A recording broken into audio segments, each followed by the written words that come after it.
has labored, suffered to lead his people into the land of freedom.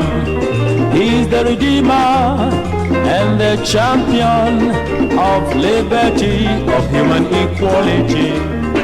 Let's salute him, fellow Ghanaians, the nation's founder, Sergeant Kwame Nkrumah. May God bless him, Ghana showboy, Africa's great son, Sergeant Dr. Nkrumah.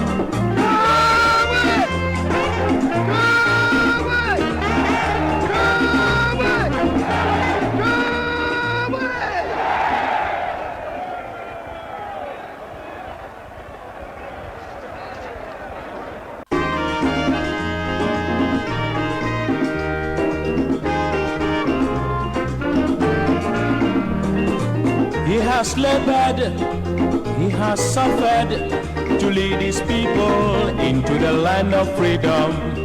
He is the Redeemer and the champion of liberty, of human equality. Let's salute him, fellow Ghanaians, the nation's founder, Sergeant Kwame Nkrumah. May God bless him, Ghana showboy, Africa's great son, Sergeant Dr. Nkrumah.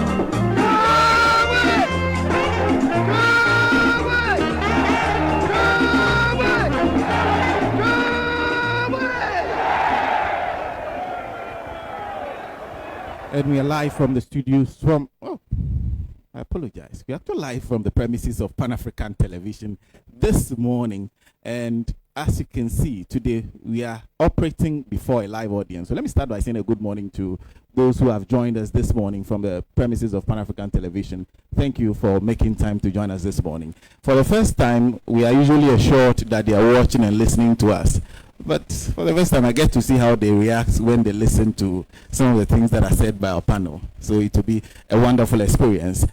My name is Sena Nombo. It's my pleasure to welcome you to the end of year edition of Alhaji and Alhaji. We are live on Pan-African Television. We are also live on several affiliates across the country.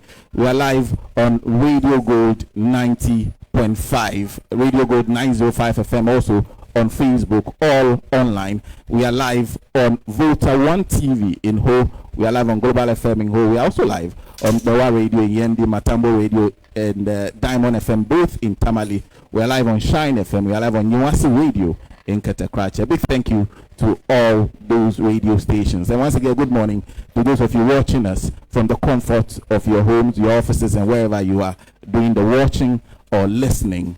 A big thank you. And bigger thank you to Ahunto 92.3 FM. They filled a big hole within the Greater Accra region. They are providing us live coverage on Ahunto 92.3 FM, 92.3 FM, and you can get to listen to us live. And of course, this morning we are talking about the elections. These are special circumstances. Typically, we have done a review of the year, but the elections just happened. Issues still lingering, yet to be resolved. This week has been a very, very busy week. We've seen a minority walk. We've also seen a statement from the EC, first announcing that they were going on break. We thought it was the headquarters. They issued an update saying that everybody else from all across the country, they are all going on a break that some have described as well-deserved. Well, there are issues still lingering that needs to be dealt with, and we'll deal with that on this program today. Joining me for this discussion today, as usual, Mr. Kwesi Prajina is to my immediate right, and then just following him is Madam Joyce Bawa Muktari, who is a special aide to the presidential candidates of the National Democratic Congress, former President John Dramani Mahama. And then we have an original on the show, the originator of the show, one of the persons for whom this show is named Alhaji and Alhaji. I am not Alhaji Sena. He is Alhaji ABF Husseini. He is member of parliament for Sanyarugu. He joins us today. It's wonderful to have Alhaji here on a day like this. And then we are expecting to be joined by a deputy national organizer of the New Patriotic Party, Elvis Bota, on the show. We are expecting him to join us pretty shortly. But a big thank you for making time. And of course, let's start the show by taking a round of, it's Christmas. Yesterday was Christmas. We are expecting the New Year. We will not be here before the New Year, or immediately after the New Year. In fact, next week you'll not be seeing us on the screen. We'll come after next week Saturday. So we'll take just a round of messages, and I'll start to in my immediate right. Usually it doesn't start the conversation, but since these are season's greetings, Mr. Pratt. Thank you. Thank you. Madam Jeswa Mutari. Well, I think I'll follow suit. So, Merry Christmas to each and every one of us. God bless us and give us better years ahead. Thank you. Thank you. Alhaji. Yeah, I want to take this opportunity to wish my brothers and sisters in Christianity a belated Merry Xmas. I'm sure yesterday was the occasion. Like a prosperous new year. Unfortunately, we are in very, very difficult times, very challenging times, and in conformity with our Christian beliefs and values. I believe we must stand up in this country for what is right and proper. And especially in times like this, I want to urge my Christian brothers not to allow any other thing to cow them into submission and to live according to the biblical teachings of justice being at the core and at the center of our lives. Never to we compromise this both on the altar of anything. Thank you, Alhaji. And we'll take a short break. When we'll come back, we'll start a discussion on the elections. And Alhaji ABF Hussein will be starting for us. We are back shortly.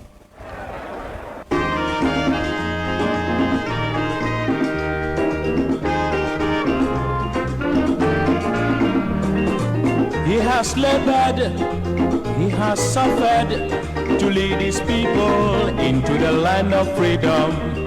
He is the Redeemer and the champion. Hello. What are you doing? Tuesdays, Friday, 8:30 to 9 o'clock p.m. every day. You should be watching The Couch. I'll tell you why. On Tuesdays, we talk social issues, lifestyle, health, all those everyday issues that affect us in the big ways. Late Wednesdays are for book reviews.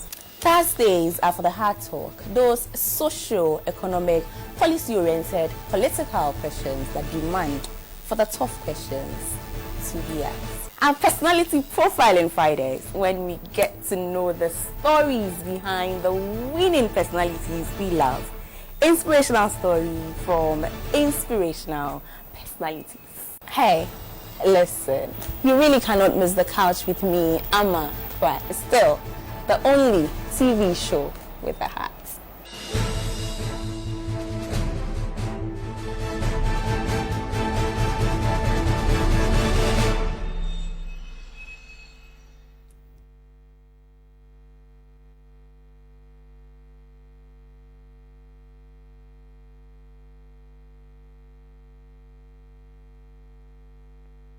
Saluting fellow Ghanaians, the nation's founder, Sajifo Kwame Nkrumah. May God bless him, Ghana show boy, Africa's great song, Sajifo Dr. Nkrumah.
Morning is an important time of the day because how you spend your morning can often tell you what kind of day you're going to have.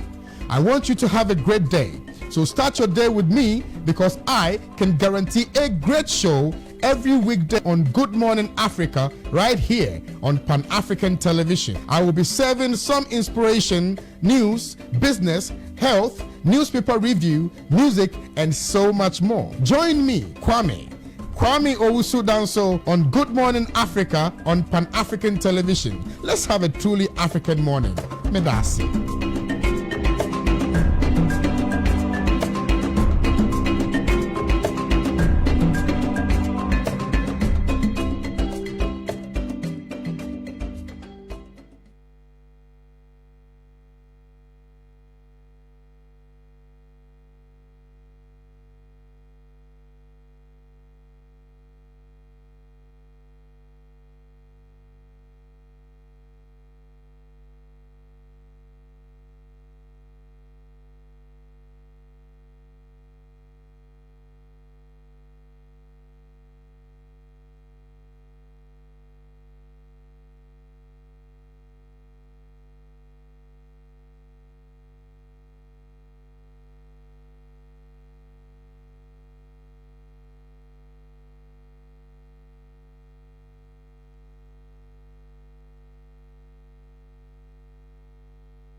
Welcome back from that break. If you just joined us, let me remind you quickly, we are in the premises of Pan-African Television.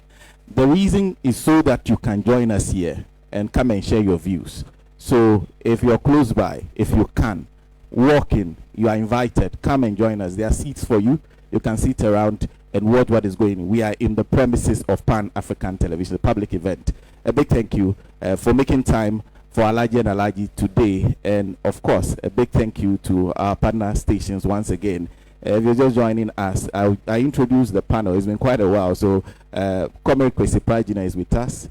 Madam Joyce Bawa Mokhtari, and then Alhaji ABF Hussein, who is a member of Parliament for Sanyarugu, is also with us. Well, our special guest this morning, like I indicated, is you. Those of you who watch us, come and join us if you are close by. Come and be a part of the show. But we also invited some other guests. We have the NDC parliamentary candidate for the 2020 elections, where Sikado Ketan, Dr. Grace Ayesu Dankwa, I forgot her name for a moment there. Dr. Grace Ayesu Dankwa has joined us. And so there are several other people who will be joining us as we go along in the show. Like I indicated, our discussion today centered around the elections. We'll start with Alhaji ABF Hussein. Alhaji, good morning. Good morning, Sena. Let me say a good morning to yourself. Comrade Kwesi Prajina, my sister Joyce, Doc, and our distinguished, dedicated, hardworking members here today who are our guests today. I want to salute all of you for keeping faith in Pan-African. And let me not forget the original people of the Sena Nombo conference, on whose behalf and as whose behest I'm here. I'm eternally grateful to them. Like I've said, especially for this year's election, I have indicated in Sena that never in the annals of our country's history have we seen the blatant attempt to corrupt the elections and is speaking for our constituency. Have never.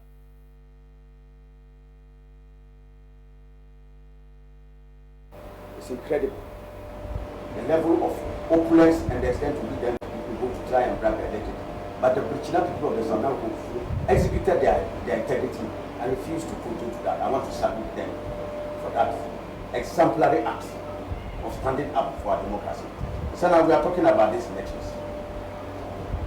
I think through years of struggle, dedication and hard work by thousands of people across this country, but led by a dedicated core of people, including our comrade Kwesi Prajina and others, we have instituted democracy as the system of government that our country cherishes. We have taken democracy as the basis upon which we should elect people to represent us in the executive and the legislature to steer the affairs of the states. That is anchored on ensuring that the verdict of the people as expressed in free, fair, transparent and credible elections is made to stay. In other words, the freedom of choice of the electorate, starting from the period when you vote to when the votes are counted, to the proper collation of the votes, to the just, fair and unbiased declaration of the verdict of the people. So that is why we say democracy is a process. Any time you tamper with any of the stages of the process, that process cannot be free, fair, transparent and credible.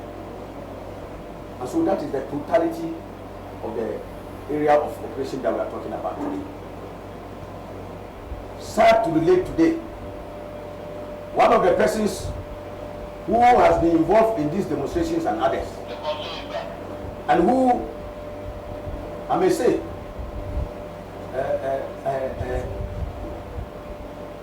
contributed to ensuring that our democratic space was also built, is today, by virtue of God's providence, the President of the Republic, but who is presiding against an anti-democratic, and if I'm being charitable, to say that a despotic regime today that is so grossly intolerant of any iota of criticism.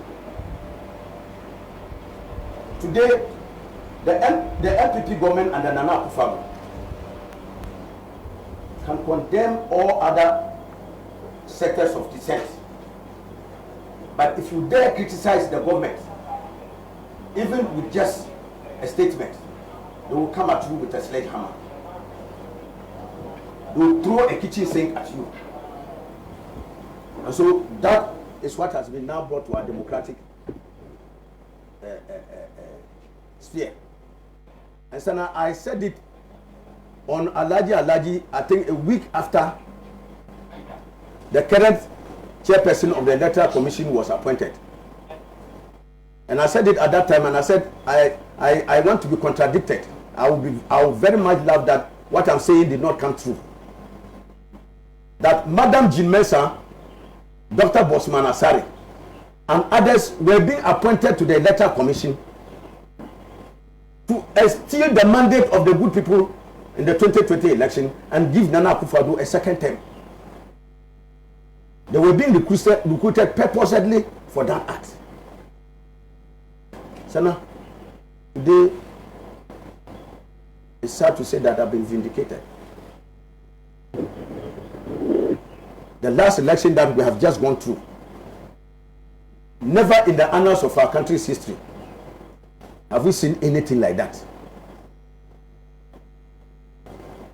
Sena, it goes without saying, and as I've always said, that the verdict is out there.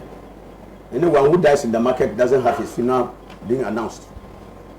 It's already a public information out there. I'm sure today Jean Mensah's sordid record of performance at the Electoral Commission is there for all to see. Indeed, Sena, we have had commissioners preside over the affairs. We've had Josiah, the first chairperson of the Electoral Commission, then followed by Afarijan, and then Charlotte Osei. Never in the annals of our country's history have we had an election verdict for the presidential pronounced, and then 24 hours later we have a revision of that verdict, and then less than 24 hours later we have another revision and subsequent revisions, to the point that we have had 6 verdicts on this particular election. Which of them are the good people of Ghana going to take and accept as the legitimate and authentic verdict that they went to cast the ballot, and which it is? So now today, what do they take? That us in a quandary. In the parliamentary elections, constituencies have not been collated officially by the Electoral Commission, but results have been declared. Go and read CI 127. It says out, and CI 127, for the benefit of our listening public, CI 127 was brought by no mean a person than Jean Mensah herself to Parliament. I'm privileged to have been a member of Parliament, and these were issues that came before on the floor of the House. And among others, 127 mandates the Electoral Commission, after the counting and announcement of the results, they are duty bound first and foremost to collate results, to do a collation in the presence of representatives of all the political parties, and if they are independent candidates, they are agents. So collation can never be done in a secret. It cannot be done in secret. Collation has been done in the full glare of the public and in the face of representatives of those who are interested in that election. So now when that collation is done, via the print sheet, the results are recorded.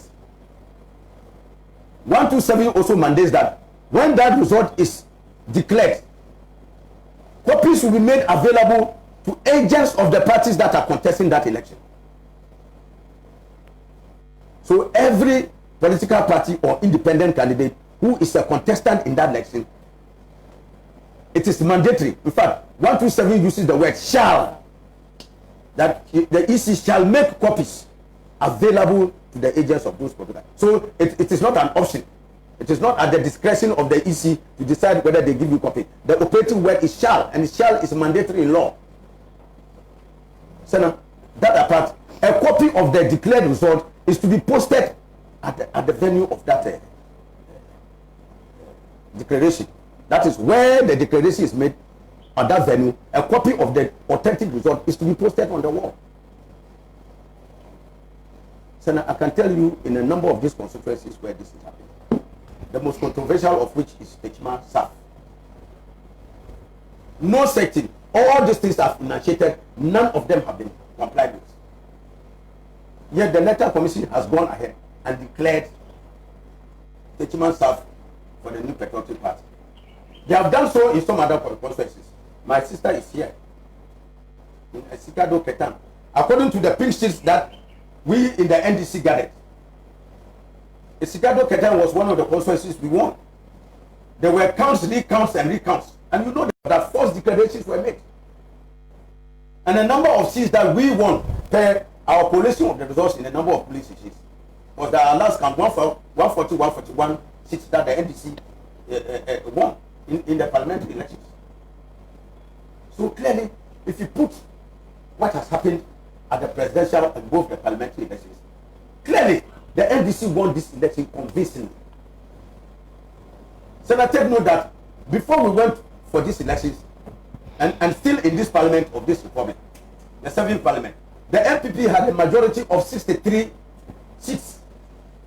In parliament, MPP has 169 seats, and NDC has 106. So fortunately, at least my mathematics is better than that of Jimesa. If you subtract 106 from 109, at least the correct answer should be 63. If you had been Jimesa, I should have said maybe 102. So clearly, it is abundantly clear that the NDC swept the polls. If you have a 63 majority and that has been decimated, and the opposition now has 141 seats, they are coalition. You have clearly lost the election by no stretch of logic. And take note, I've heard people try to argue that the fact that you had 146 is not coterminous with an argument that they are not where voter populations are high. Take note, even the 140, 141 seats that there are areas where the NDC lost in the parliamentary election, but President Mahama won in those areas. Clearly. So even if you add that, we are talking of a larger stretch at the presidential plane.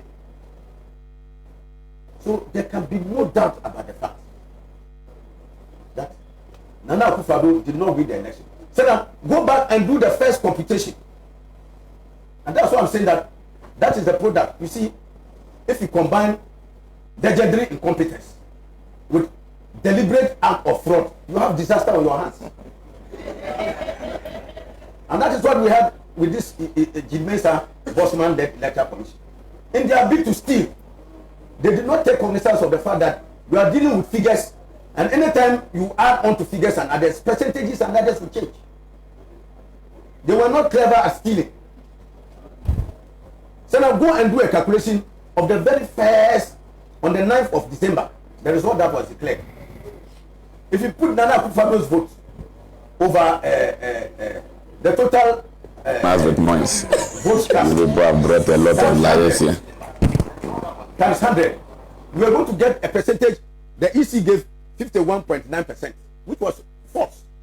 If you put Nana Akufo-Addo's vote of 6 million, I can't put the exact figure here, but 6 million, the first vote that he got, 6 million something over the 13 million, times 100, we are going to get 50.09%. But the Electoral Commission came with a different figure of 51.9%, something to that effect. That was patently false. By no stretch of logic could you put such figures together and get the percentage that was given to Nana Akufo-Addo. It was false. Indeed, the Electoral Commission told the whole world, Madam Jimesa told the whole world that if you added all the votes of the only constituency that was not added, that is Techma South, to President Mahama, it would not change the outcome of the election. And that was patently false. Totally false. Now, Techma South has a voter population of over 128,000. So now, if you compute the percentage of voters in Techma as a percentage of the entire nation, is 0.95%. So if you took 0.95% from the 50.09% that Nana Akufo-Addo had in the first result that was declared by the Electoral Commission, you are now going to come down straight to 49.11%. So even using Electoral Commission's own figures, padded as you are, and I'm sure that we can demonstrate in clear terms how the figures were padded for Nana Akufo-Addo. Sometimes from police stations, sometimes at the introduction of a deliberately fraudulent scheme like regional coalition. The regional coalition was introduced by the Electoral Commission as an avenue for them to further steal votes and add to Nana Akufo-Addo. So even if you took all that into consideration and you took away that the Chima South vote of 128,000, constituting about 0.95% from Nana Akufo-Addo's total, he comes down to 49.11%.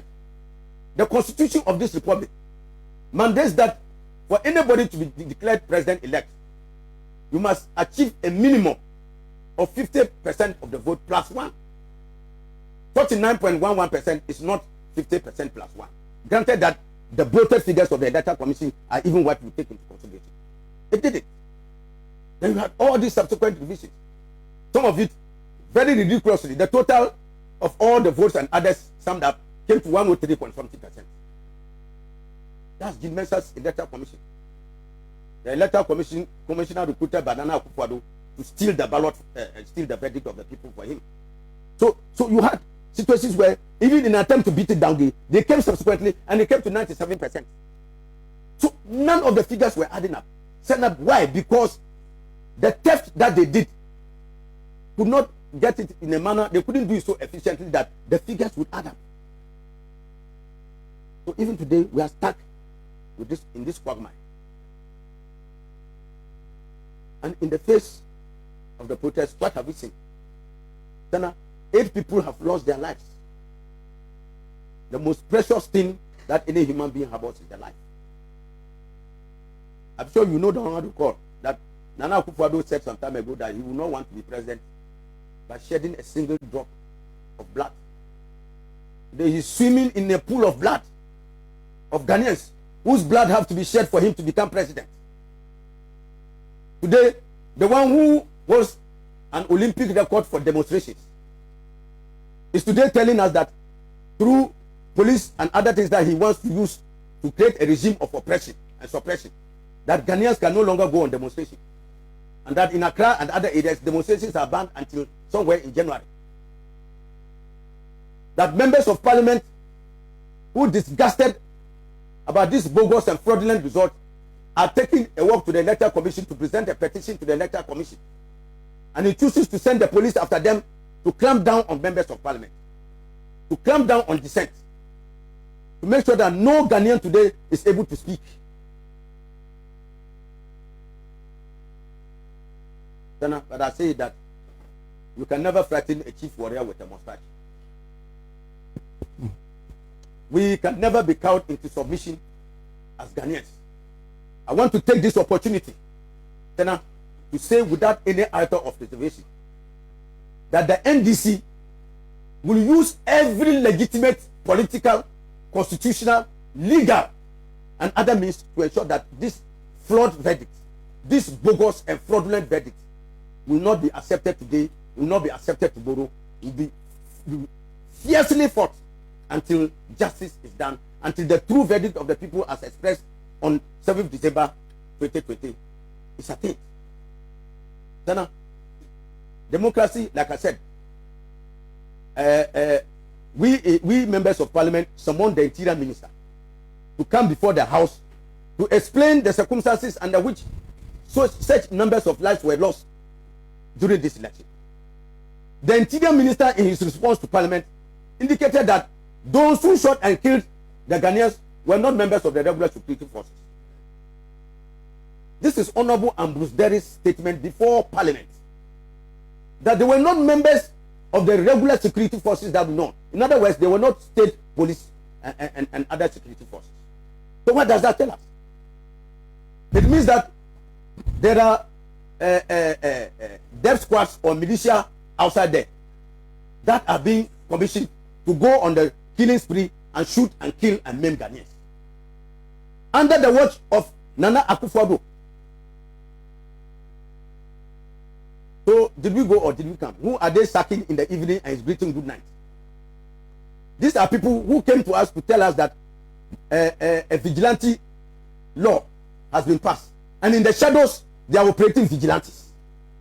We all know, we have heard and seen people in uniform. And they have even gone to some police stations. I'm sure you remember the Zabzu report, where people in shadowy military uniform went to evacuate ballot boxes, attempt to evacuate ballot boxes and BVD machines in Zabzu. I want to take this opportunity to salute the heroic people of the Zabzu area, and especially the Yelzoldana, who is the chief of the paramount chief of the Yelzole traditional area, for standing up to those hoodlums and criminals who came there to attempt to evacuate those electric material. Because Zabzu's result, to all intents and purposes, has not been collated. Yet a declaration has been made. On what basis did the Electoral Commission declare the result for Zabzu? So they were just going to Zabzu to try and evacuate all those machines and go and manipulate those machines and manipulate the ballot boxes. That is the stock in trade of the NPP. And they have been resisted. So, Sena, I want to take this opportunity to salute them and to ask Ghanaians to emulate that shining example. Ghanaians must stand up for our democracy. I am petrified, in all honesty, that if you allow this bogus verdict that has been declared by the Electoral Commission to stick, and Ghanaians, I'm saying it one more time, if we allow this bogus verdict, this fraudulent verdict that Jean Mensa has declared, and allow Nana Akufo-Addo to get an undeserved second term, let's say goodbye to democracy. Because by then, we will not be operating in democracy again. We would have entrenched at the center of our democracy at the Electoral Commission a rigging machine.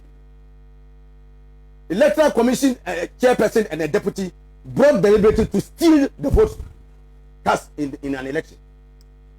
By then, in subsequent election, they will perfect the art of stealing and fraud that they are committing in this country. So there will be no true verdict of the people in subsequent elections. So if you don't fight resolutely and put this matter and make sure that the true verdict of the people comes out, I am telling you that, Sena, take it from me, democracy is dead in Ghana. We can never go to any subsequent election and get the true will of the people. This one, they have done it and made mistakes. They will go back again and refine their act of stealing, of creating more fraudulent results, so that in future they can come out with a theft that, if you are not sophisticated enough like them, who are adept at stealing, you will not know how the mechanics for the stealing is done. So I am saying and calling on all Ghanaians.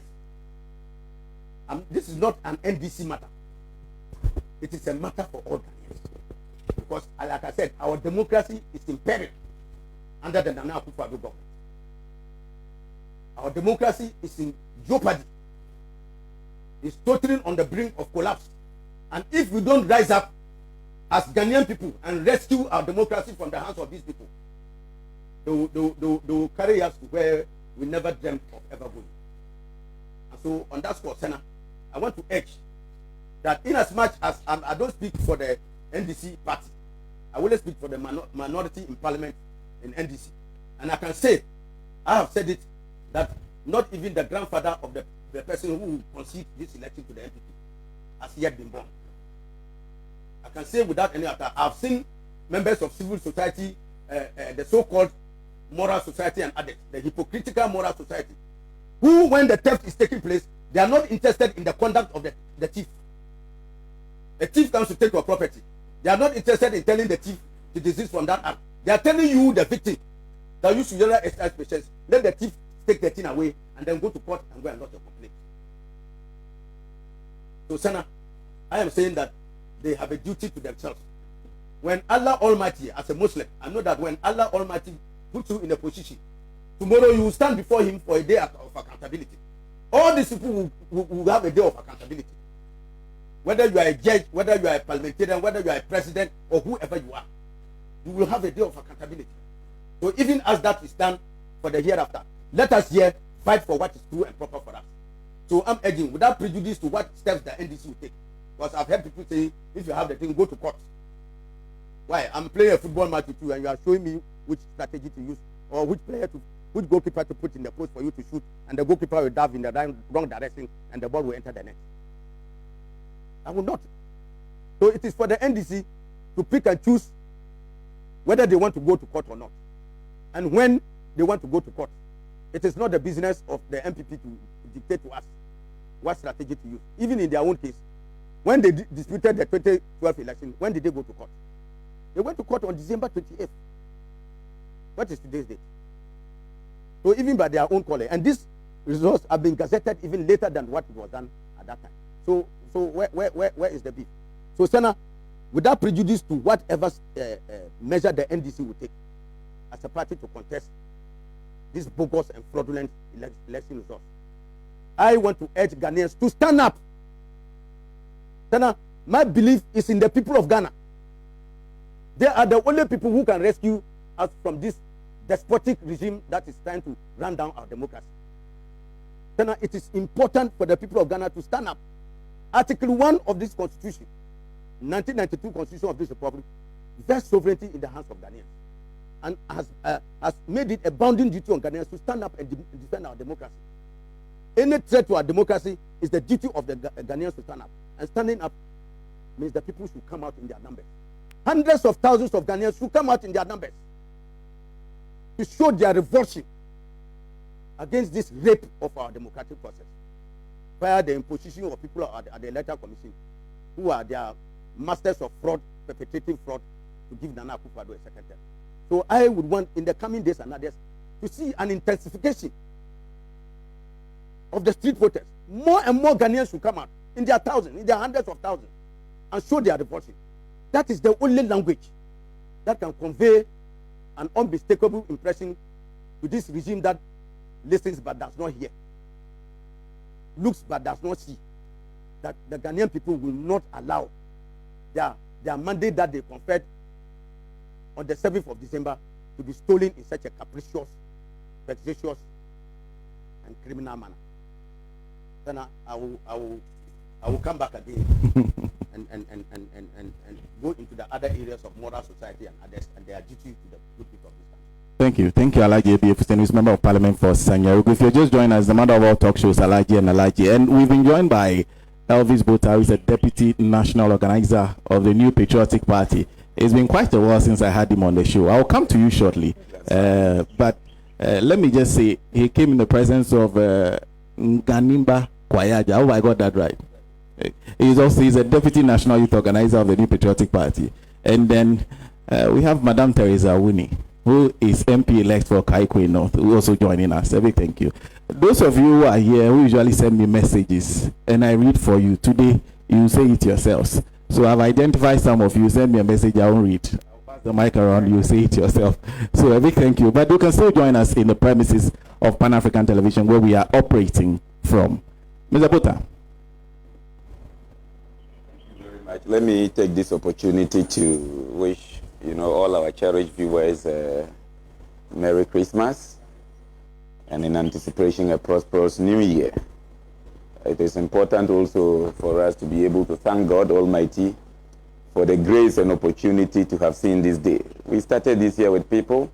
Certainly not all of them have witnessed the light of day, and so for me, what is important is the fact that God has given us life. The nation Ghana, God have continued to sustain and to bless our peace. Yes, but for one or two skirmishes, but we're still in the hands of the good Lord for what has to be done to be done. Everything that has beginning will always have an end. As for our elections, we can always be so much even more grateful to God that in our democracy we have always had peaceful transitions. We have always had peaceful elections, and it is important that the call for the Guinean people to appreciate, that sense of peace and tranquility, becomes even more urgent now.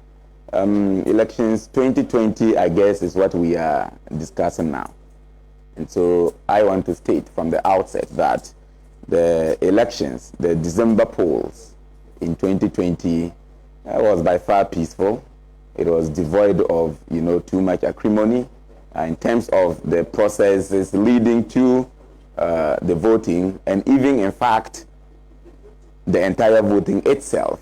I think that where we have some problems have got to do with the system of collation and the understandings and misunderstandings arising from, people, groups, and political parties.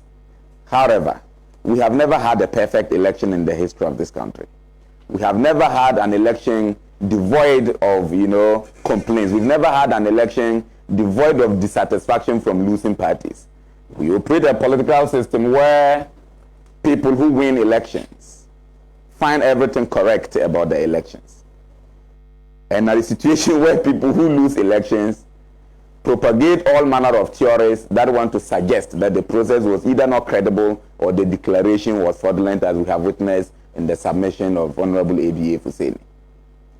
But one fact remains, that the Electoral Commission of Ghana remains a respectable entity, not because we have created that name for it, not because we have created that image for it, but because the EC as a commission have consistently and persistently proven to the world that it is an institution with credibility and whose integrity must always be upheld.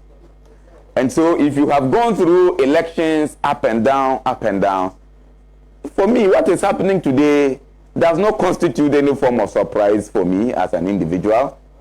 It doesn't constitute any. We can safely admit that within our culture. We can safely agree that that particular culture is becoming a part of us. What I think is the problem is when people create a deliberate attempt to want to throw in some forms of misinformations in this country. The issue is that, yes, the Ghanaian illiterate population might be high, but that does not subtract the sense of logic from the Ghanaian people. The fact that one is not lettered, the fact that one is not educated, does not mean we are unable, to analyze matters and to logically subject issues to where they should rightfully belong. Elections 2020 have no problem. Elections 2020 was peacefully conducted and declaration was rightfully done. And one person won the election, as has always been the case, and that is no other than the elected president, His Excellency President Nana Addo Dankwa Akufo-Addo. Now, what are we hearing? You hear the NDC and their surrogates propagating theories as though it is a rigged election. I want to go back to the mathematics. The Constitution has been very clear that one is fit to be declared president-elect when you attain 50% of votes plus one. The question I am asking the NDC today is, if they so claim that His Excellency President Nana Akufo-Addo did not legitimately win the election, what are the statistical basis for saying? The issue of, collation, which was also reported as being quite problematic, by the European Union elections observer missions, which we have all seen. We have CODIO, we have the AU observer mission. They have all passed their verdicts to give some form of credence to, what has been declared by the Electoral Commission. The EU, however, have observed that the collation processes were not as of expected. The collation processes were actually a source of noise, a source of disagreement, as we are witnessing. But the question we ask is, did that report put any particular blame on any particular political system? No. The blame goes to the EC for the purposes and benefit of improving the systems going forward. Given that the complaints about the collation process stands, given that we admit that the collation was not properly done, there were skirmishes about the manner in which collation was done. Has there been any discovery that points to the fact that certain figures were supposed to have been the portion of a particular political party that have not been appropriated to it? No. The practical example that is under consideration is the issue of the Techiman SAF, and that is the practical controversy over the election we are talking about. The NDC as a party have not been able to convince us on statistical basis. If we take the arithmetics into consideration, the 128,018 votes of Techiman South, if dashed out to the NDC, will culminate into a win for them. They have not been able to convince us that. And that mathematics will never stand, because mathematics, as we all know, is fixated. It is the way it is. So His Excellency Nana Addo Dankwa was declared with about a little over 51%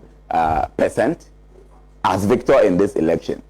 Assuming Techiman South becomes the center of our argument, you will realize that the Techiman South 128,000 votes constituted nothing but just about 0.508% of total valid votes cast. That is one thing we must not lose sight and focus on. It constitutes 0.508. You can safely convert it to 2 decimal places to have 0.51. That, if that is subtracted from the win margin of His Excellency President Nana Addo Dankwa Akufo-Addo, it still leaves His Excellency having 50.08%. Now, 0.08% of total, valid votes cast exceeds the one the Constitution talks about as an admonishment addition to the 50% votes in terms of percentage terms. That nominal figure one still gives His Excellency the lead. You see, the entire issue by the NDC have got nothing to do with arithmetics. No, the problem with the NDC fighting in desperation for a return, fighting in desperation for power, is to create an impression in the Ghanaian people that this election was rigged, and to cause chaos in certain groups, in certain settings, just to pave way for their next political bid. It is much of a struggle not for presidency, it is a struggle for parliamentary majority, so that they will be able to elect Speaker of Parliament, so that they will be able to, as it were, handle strength in terms of parliamentary function.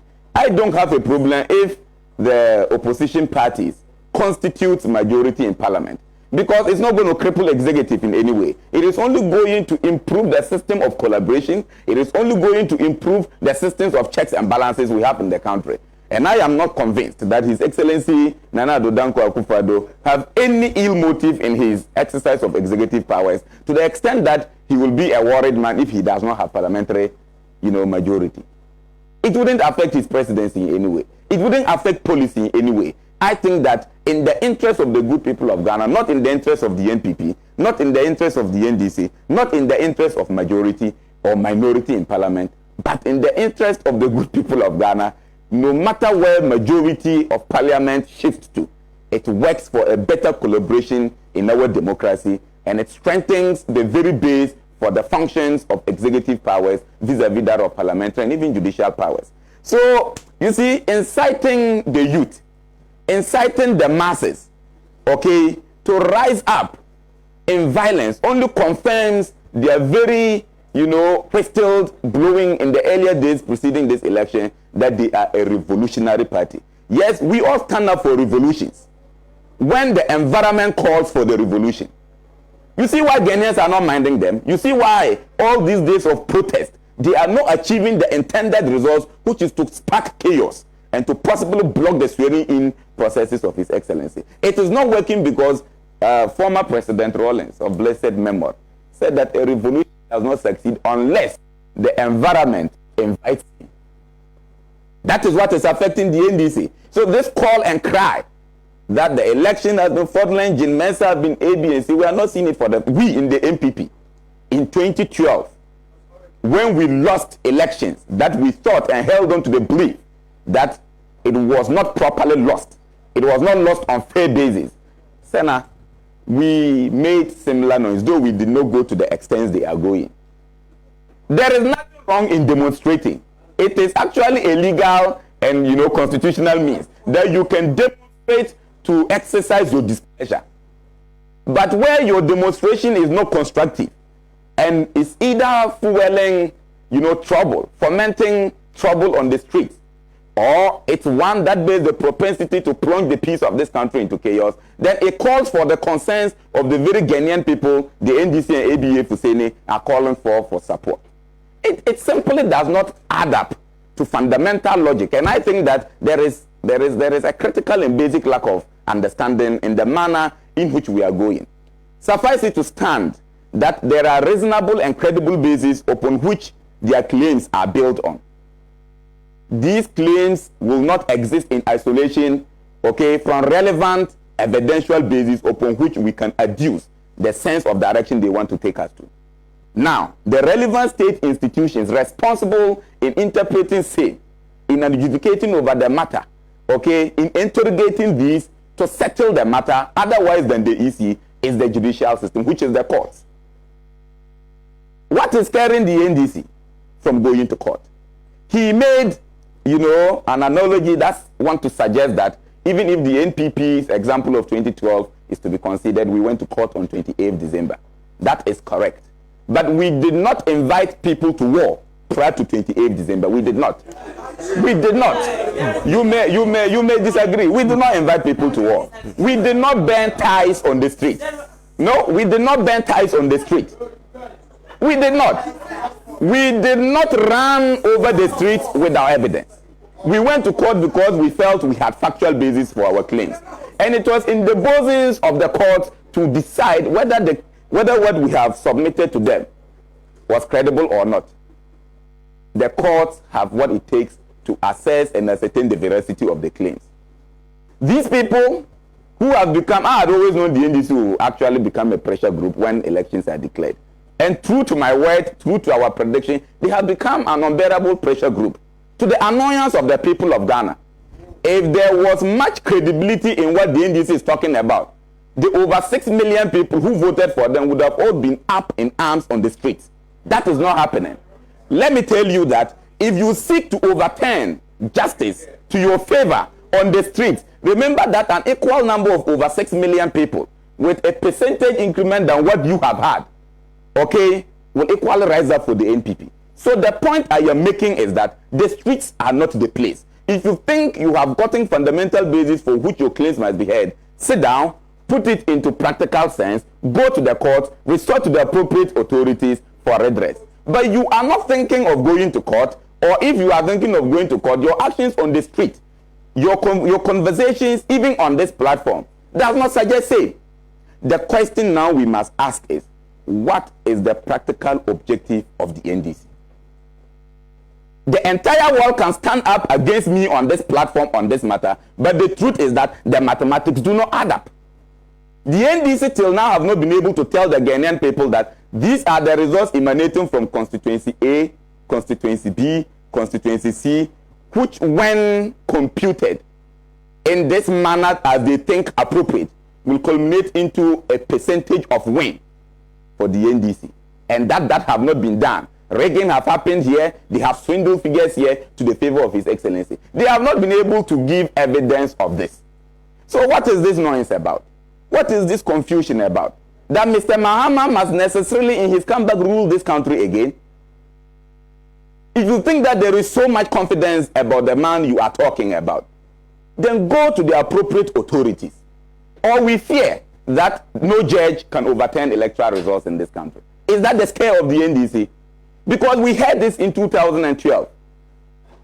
We heard this. The respected Kwesi Pratt on this platform, I have read, made mention of same.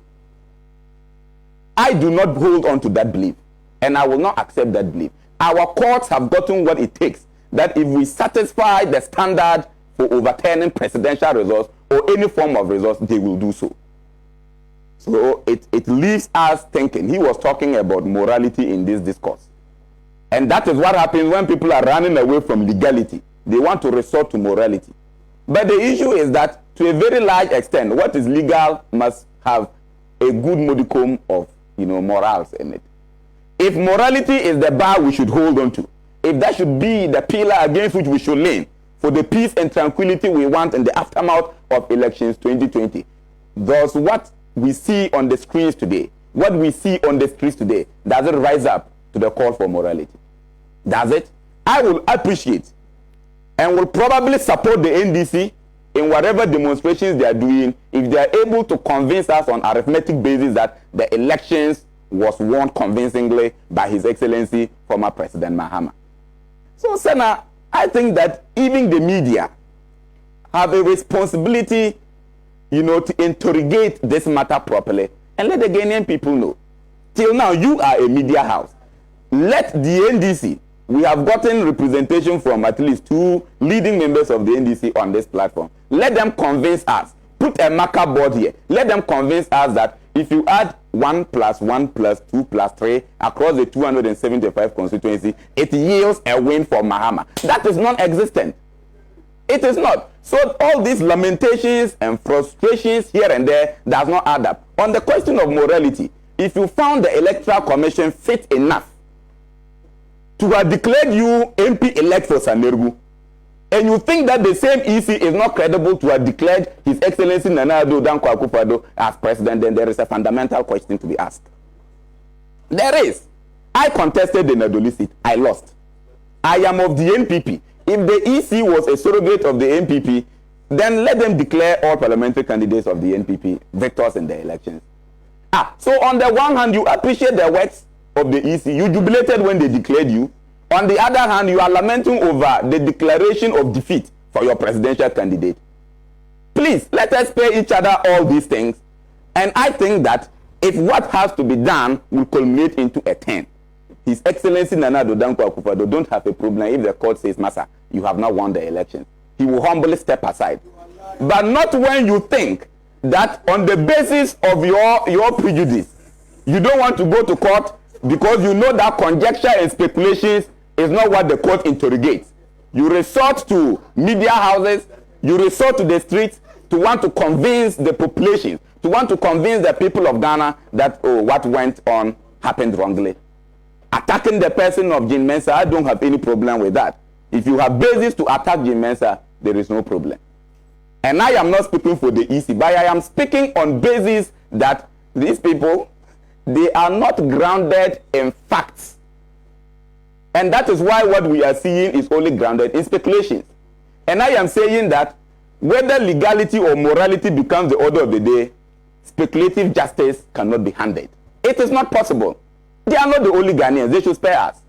The NDCs are not the only Ghanaians. If they want to think that they have a right that must be protected, then they should want to believe that there is a right somewhere that must be respected. In the absence of that, then it means that what we had foreseen as a plan to plunge this country into chaos, if it is not them, then they should create an anarchical state where rules and regulations and laws are disregarded, where public affairs are conducted without recourse to law and order. If that is the society they want to create, they will fail. They will fail. Look at the actions of the minority in parliament.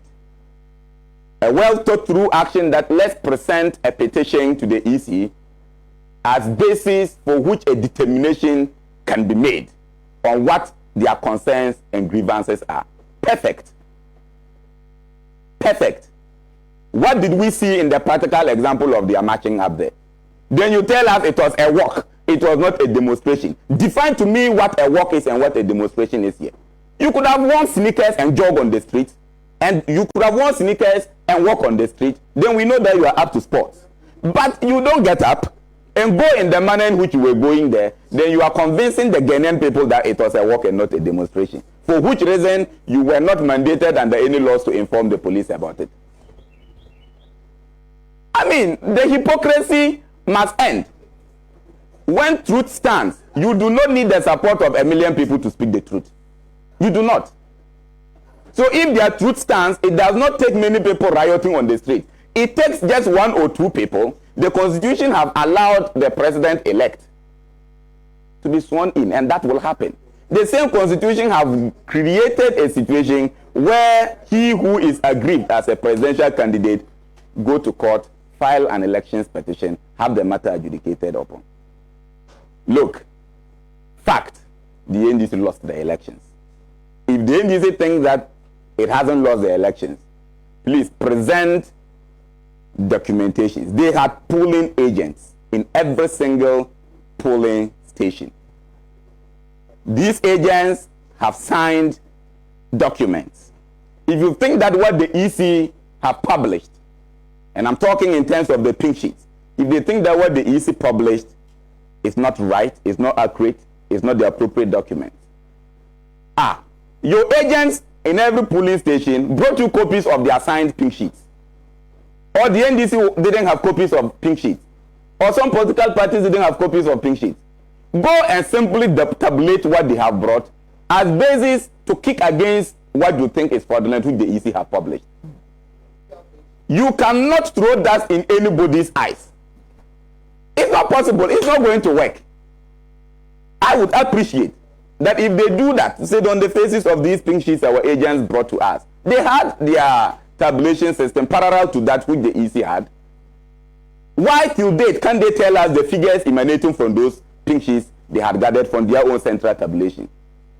Why can't they tell us that? In total disagreement to what the EC have said. Why can't they do that? So clearly, there is a sense of hypocrisy.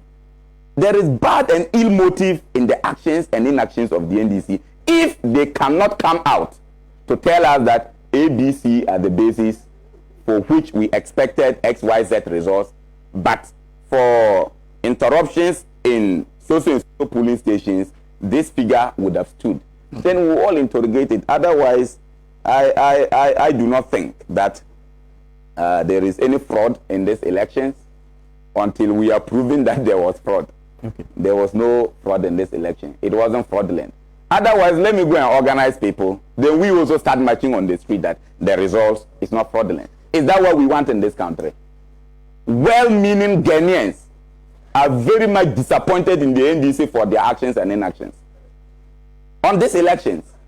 And if we were to return to the polls today, you would have recorded a very massive decline in the figures they had. Let's go.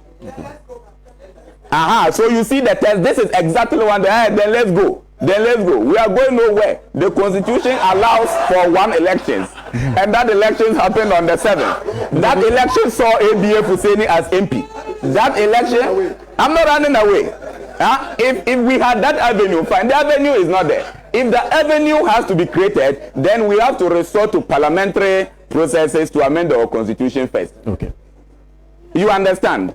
And that can't happen now. And so it is an impossibility. But the question here we must ask is, I want to be convinced, like many viewers and people watching us, that the NDC is able to tell us that all this matter is about who won the elections and who didn't win. It is a mathematical situation. Just tell us where the figures are. The rhetorics and the grammar does not matter in this particular instance. Okay, Mr. Kota. Bring the figures, polling station by polling station. Let us interrogate them and let us arrive at a conclusion. Thank you. You are running away from that. Thank you. And you think the point is well made. And so please, let us stop the hypocrisy. If we dash the Chiman South to them 0.5, we still have 50 plus, and that is 50 plus 1. After Madam Joyce Mukhtar, read a few of the messages you are sending to us through Facebook before I come to Comrade Kwesi Pratt Jr. Madam? Morning to everybody. Merry Christmas to all the well over 6 million Ghanaians who voted not just for John Mahama, for the NDC as well. This morning, I'd like to thank all those also who voted to give the National Democratic Congress majority of seats in Parliament. And I'm happy to see two of our amazing future female parliamentarians here with us this morning. I believe strongly that there is a great opportunity for us to recover largely even some of the seats that are currently in contention, and there is no doubt about that. There can be no doubt really that when you look at the numbers, the National Democratic Congress and John Dramani Mahama comfortably won this election. Look at the trends in Ghana since 1992.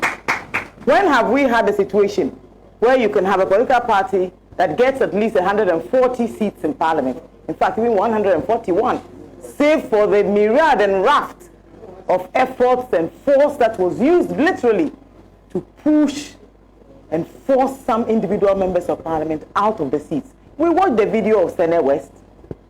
I believe it is the reasons why every single Ghanaian, even some of those who did not vote for the NDC, are convinced that these elections have been rigged, and rigged largely in favor of the MPP.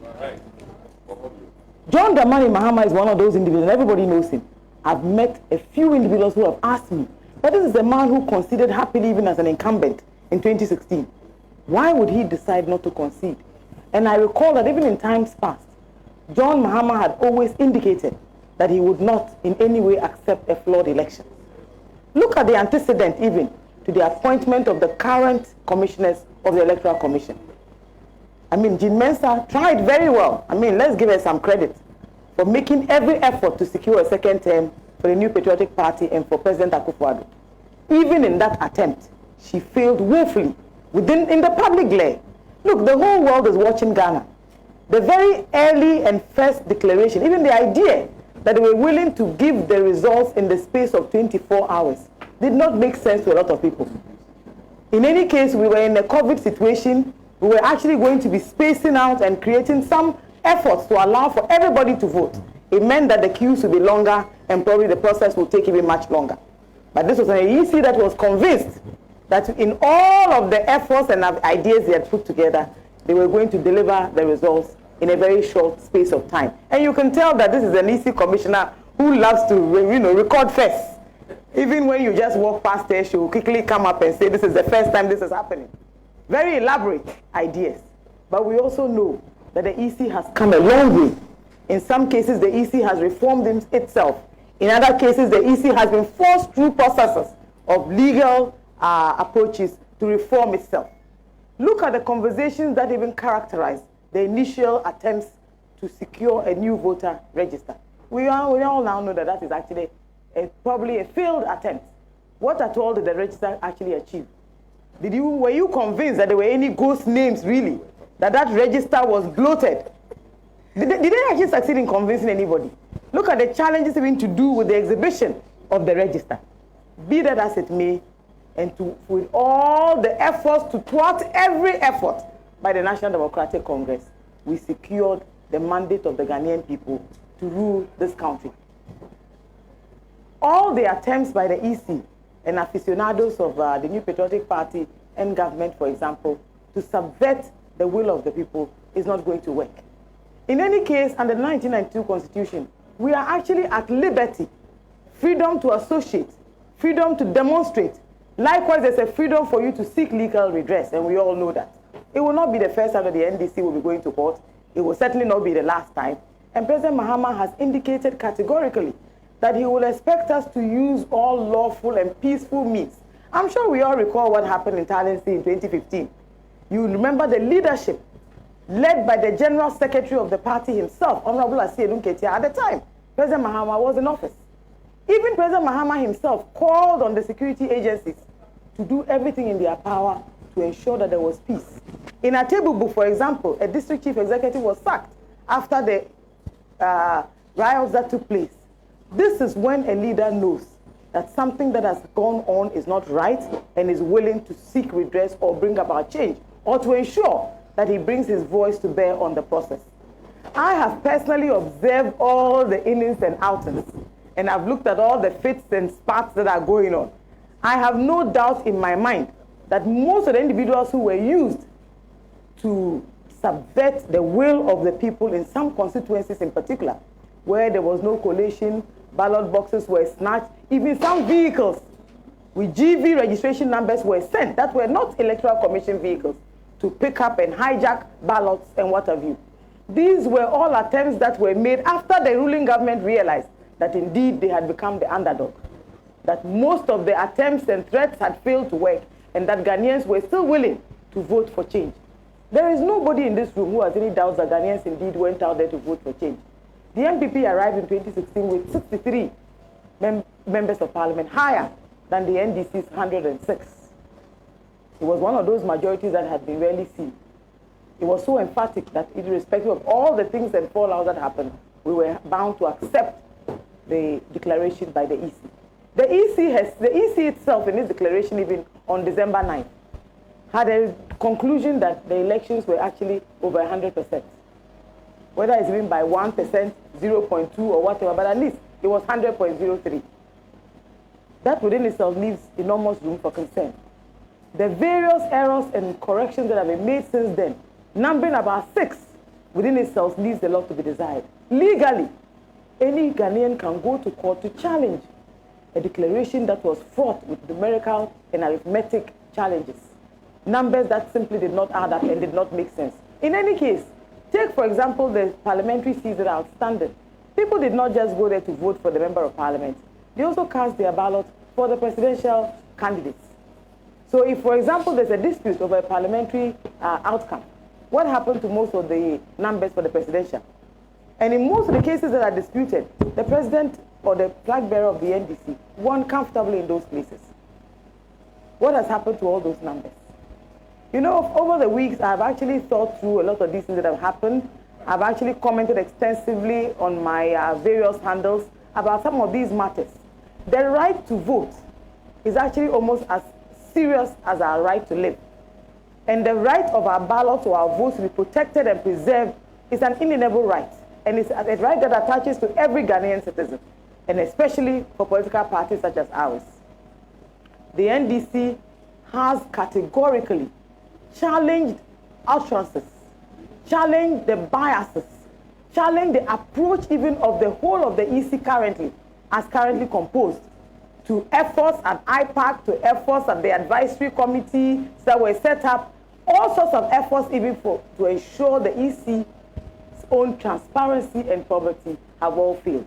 The EC has adamantly refused even to be accountable to the taxpayer who put them there and sponsors and supports all their efforts. I mean, let's all take, for example, what happened to the minority in parliament recently. I mean, they were on a peaceful walk.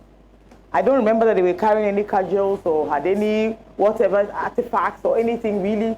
They were not making noise. They were actually dressed ordinarily for work. They were not even necessarily wearing party attire or paraphernalia. But this was the minority in parliament. A parliament that has, in the last 4 years, worked and cooperated with government on all of its policies and issues that have arrived before it in the House. But they were sent military and security agencies to forcibly prevent them. And I saw the level of force that was used. We all saw what happened in Sefiri or so. There's video evidence. The General Secretary has visited all of these areas where there are issues to do with collation. In most of those places, there was no consensus. There was no collation. And you can see that every effort is being made to claw back at the numbers that the NDC has garnered by way of parliamentary seats currently. And the use of I even saw a security agent or officer who had a beard. And people are asking, how is that possible? Because it's actually a very rare occurrence. So there can be no doubt that people are right when they intimate that some other persons have actually infiltrated the forces. Indeed, the also West Wagon report actually revealed that there were persons in those uniforms that were really hooligans and bandits and not necessarily from the security agencies. The IGP himself had cause at a point to come out even to indicate the right uniform of his men. Indeed, we also know the national security operatives are normally not used even in these circumstances. It is the police largely. But for the first time, we had military deployed, especially in the Volta region and on our streets everywhere. There was every effort to intimidate and suppress voters, especially in NDC strongholds. But thanks be to God, we still prevailed. And even after we prevailed, now they go back and still use even higher forces to ensure that the will of the people, even within our parliamentary areas, is also becoming a problem. I have watched how Sena West played out. I am very hopeful that the party is conducting its own investigations. Remember that it doesn't matter what exercise is going on. There are actually well over 6 million Ghanaians who are in support of every decision that is currently being made by the NDC to ensure a reversal, to ensure that the right thing is done, above all to ensure that the EC is itself accountable to the people for whom they were put there to undertake their duties. They are obliged by law, irrespective of their independence, to be transparent. I mean, this was even the very first time I saw an election going on. And between the 7th and the 8th, there were no updates. We heard absolutely nothing. There was total silence. And then suddenly we heard that there was going to be a declaration. How many of us know that the NDC even submitted a petition to the EC a few hours before the declaration was made, highlighting some critical issues, especially matters to do with Echiman South, to do with Sene and Upper Denchira West. Eventually, these are all seats that we won. Sene West is now in the bag. Upper Denchira West has been won. We are looking at what will happen in Sefiri also, where a whole ballot box was taken away. And a particular polling station, no collation was done. And we know that that particular polling station, like what happened in Sene West, is actually a stronghold of the NDC. So, you know, there are all of these things that have come up, and people have observed them.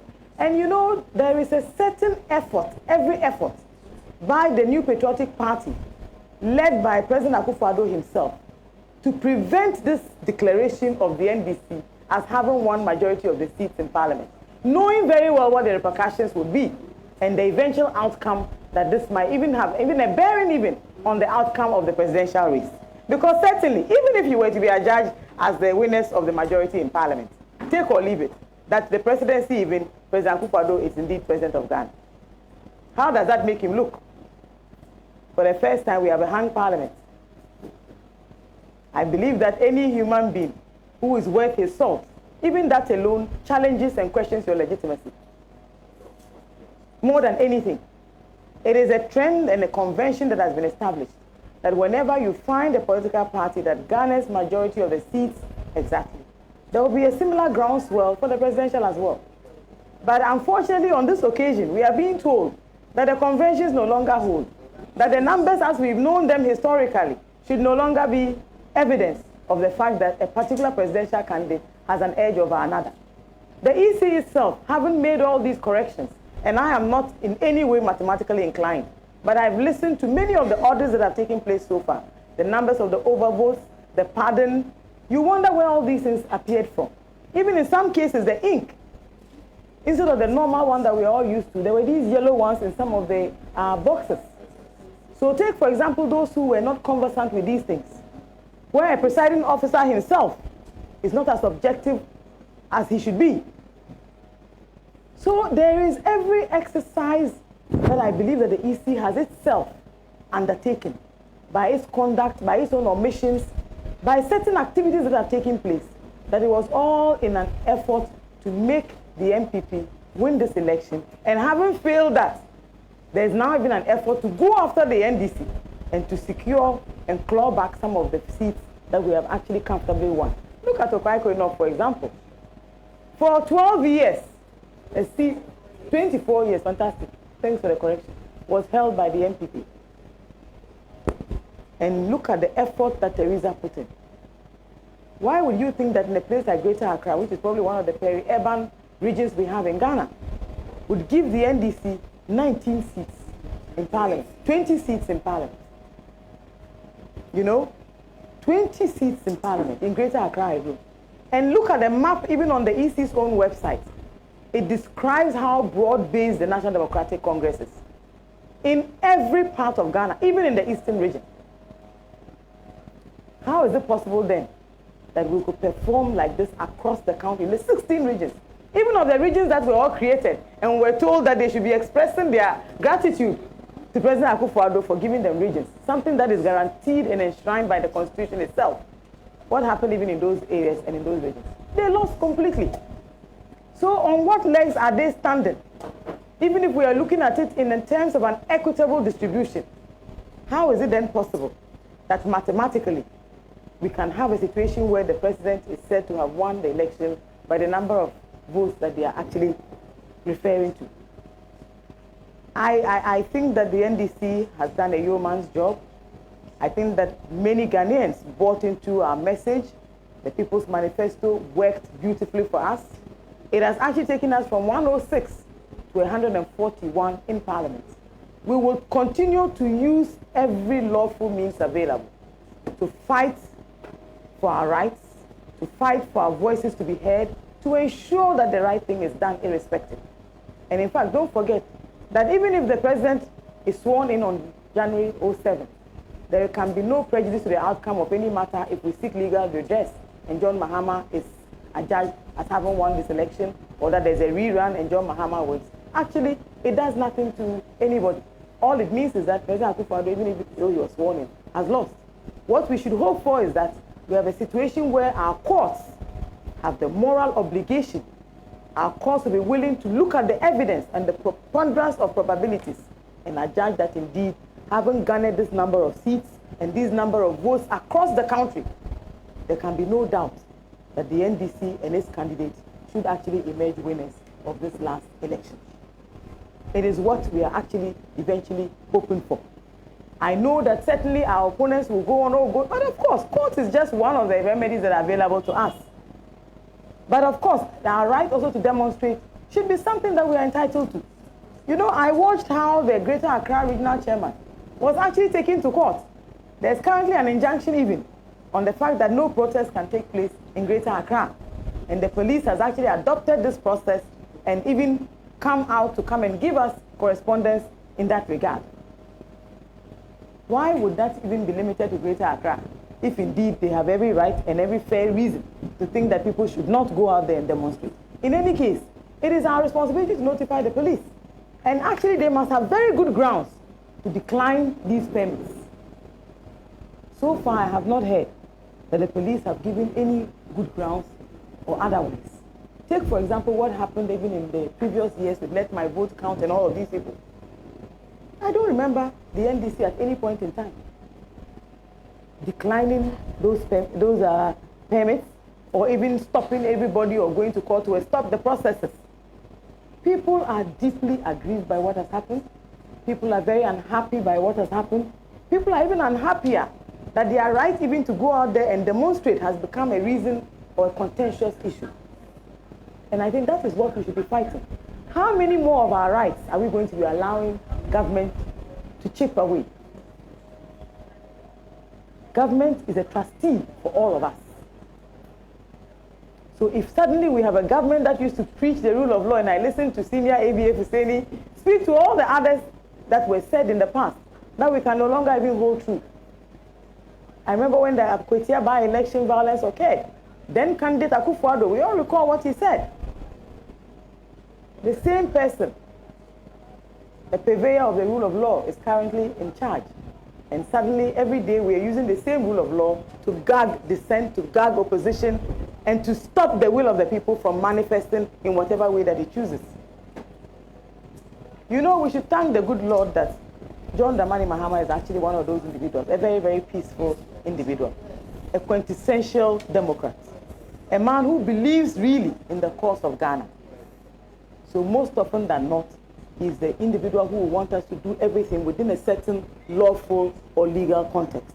Unlike the story where you would say that the child should be divided into two so that both of us would lose, he would want the main to be preserved so that eventually we can still find better ways to exercise our rights as we deem fit.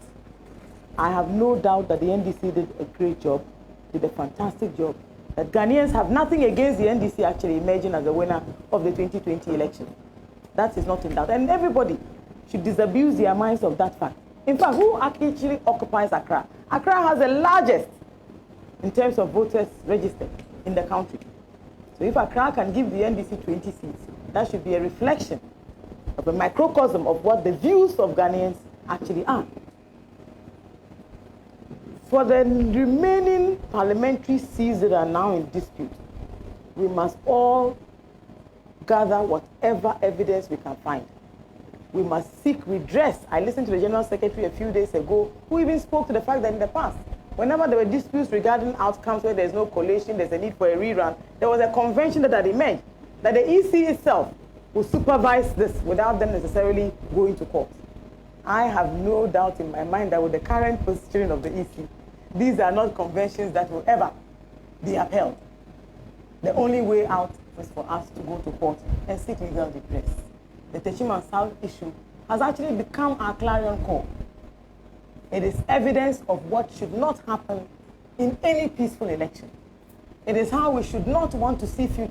But I can tell that many people are currently slightly uncomfortable, if not overly uncomfortable, with coming events, which we can see are actually casting their shadows. Our rights are enshrined. Our rights are inalienable. As citizens, we must demand accountability from government.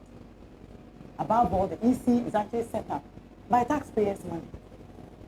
For all the millions the taxpayers gave to support this election, what really has the EC given to the people of Ghana?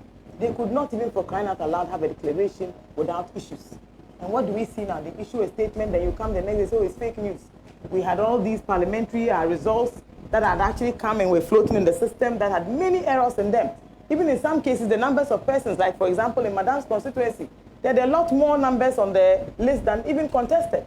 In Ishiaso or something, the guy who actually believed that he had lost was actually named as a winner. And the next thing we're told that, oh, this is all fake news. I think suddenly fake news has become a legitimate way even of avoidance. When you make a mistake and you come out publicly with something that is fraught with issues, the only thing you can say is that it's fake news. So when do we know something that is fake and something that is lawful, something that is rightful? These are all matters that we need. But above all, I am yet to hear President Akufo-Addo even speak to all of these issues. Not a word.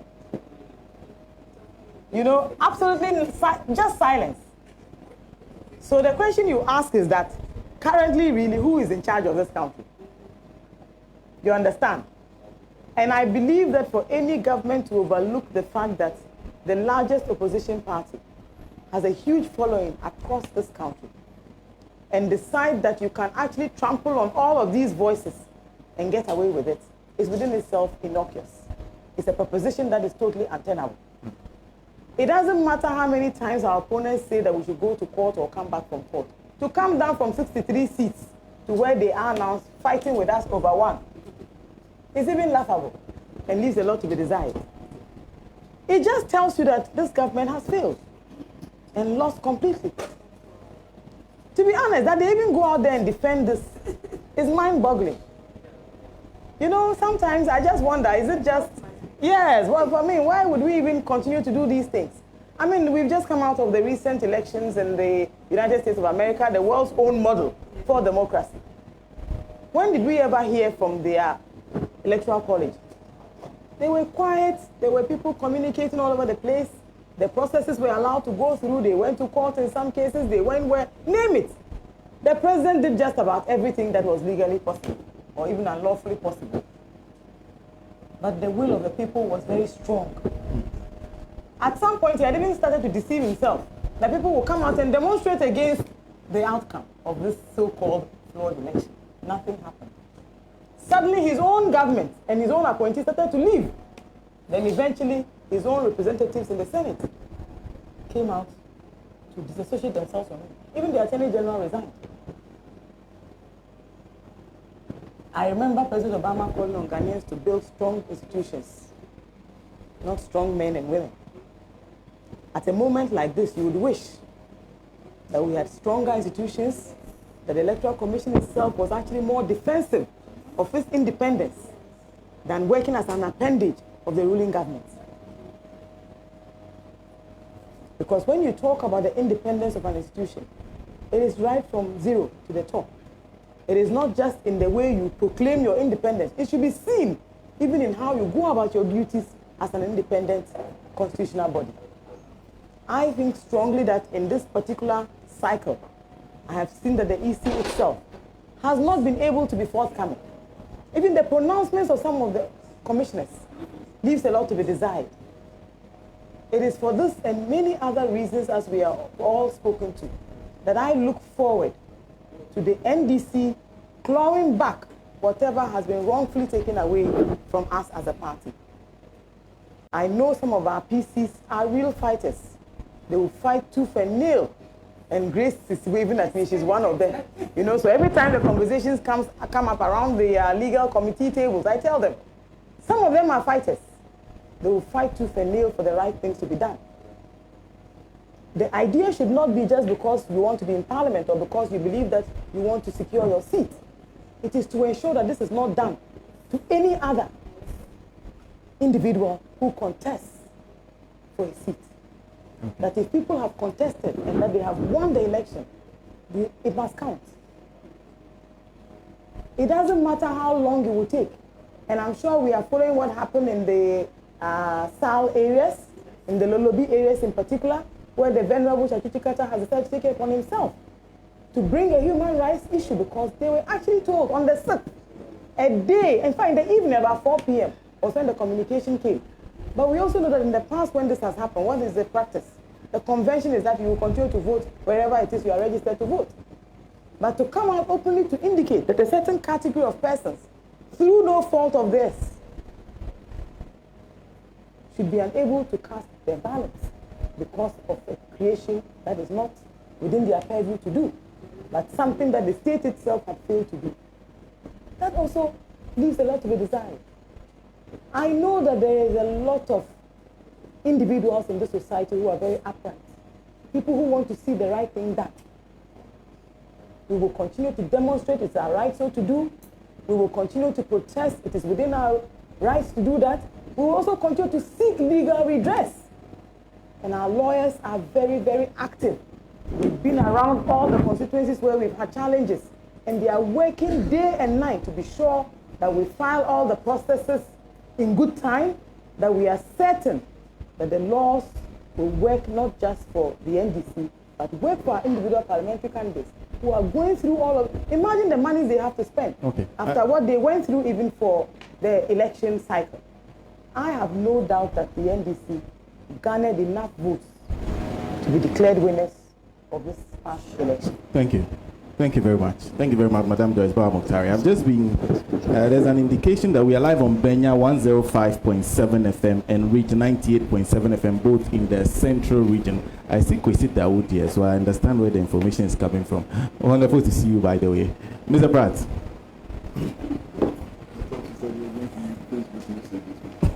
I've amended my position, so I take you first.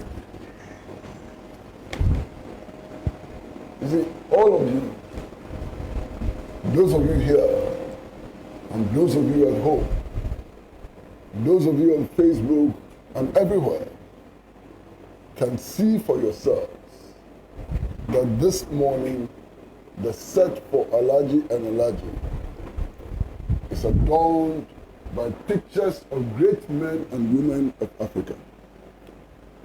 See Osajifo Dr. Kwame Nkrumah. You can see Patrice Lumumba of the Congo. You can see Winnie Mandela and many more. What all of these people have in common is that they lived and fought for our people, the people of Ghana and Africa, to be able to choose their own leaders in freedom.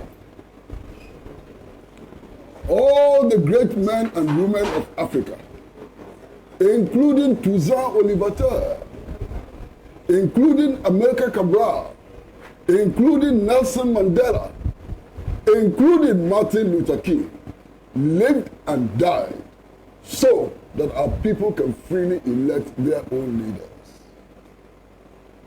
We cannot disrespect these leaders of ours.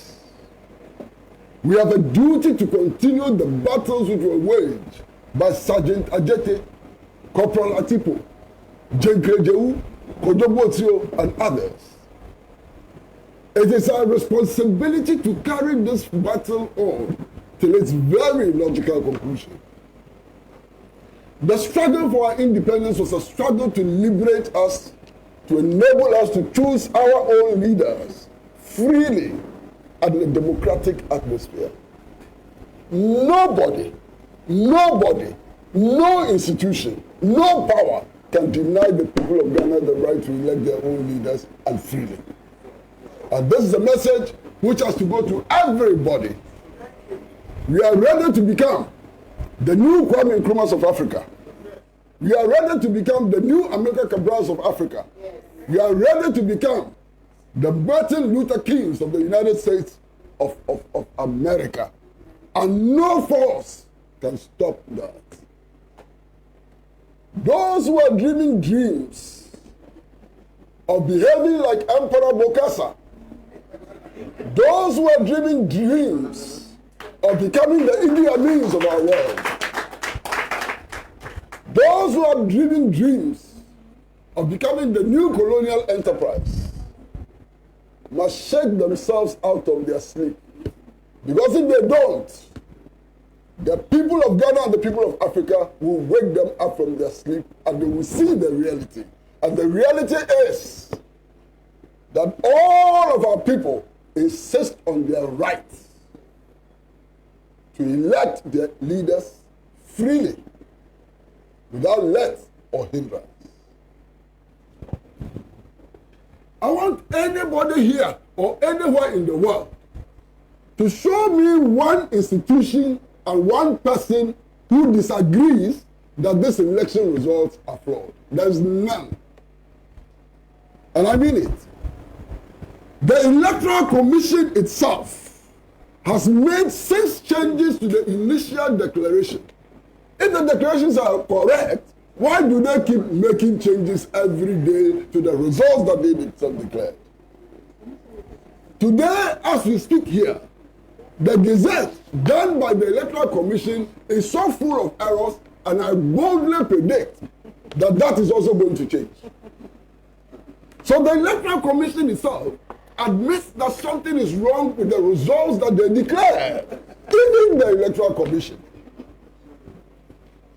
The New Patriotic Party, which claims to have won the election itself, is saying that there are so many things wrong with the election results. The New Patriotic Party has self-noticed that it is going to contest 7 of the parliamentary results declared so far. 7, not 1, not 2, not 3, 7. So we have a situation where everybody agrees that these results are not correct, including the Electoral Commission itself and the New Patriotic Party. Now, if all of us agree that these election results are not correct, why are we quibbling? Why are we dancing around and fooling around? Well, we should confront the truth. And I hear our brothers and sisters of the New Patriotic Party always saying that, oh, they should go to court. They should go to court. And they should go to court. Have they gone to court? Because they're also telling us that they have problems with 7 constituencies. Have they gone to court? No. And if they haven't gone to court, what moral authority do they have to be calling people to go to court when they themselves are refusing to go to court? I think we should all get one thing clear. The 1992 Constitution, which is the fundamental law of Ghana, says that all the people of Ghana have a responsibility to resist any attempt to subvert the Constitution. And the Constitution does not tell us that when people subvert the Constitution, we should go to court. It doesn't say so. It says we should do everything and anything in our power to resist oppressors' rule and to ensure that this Constitution is never subverted. The Constitution itself tells us that every other law in this country, including laws passed by Parliament, are inferior to the Constitution. The Constitution says very clearly that every other law is inferior to the Constitution itself. So CI, community is inferior to the Constitution. And the Constitution's injunction on us is that anytime, anybody, any force tries to subvert the Constitution, and subverting the Constitution primarily, we should begin to understand that clearly. Now we are being told that anybody who thinks that there is something wrong with the election should bring the evidence. Now the people who talk like this, where have they been this last 2 weeks? I mean, it's as if they've been in cuckoo's land somewhere. They are not listening to radio, they are not watching television, they are not reading newspapers, and they themselves have heads filled with straw. That's what they are telling us. Because over the last 2 weeks, the evidence is everywhere. Everybody has been saying it. I have said my part. Even the Electoral Commission itself has been providing evidence that it didn't do a good job. Anytime the Electoral Commission changes its declaration, it is providing evidence that it didn't do a good job.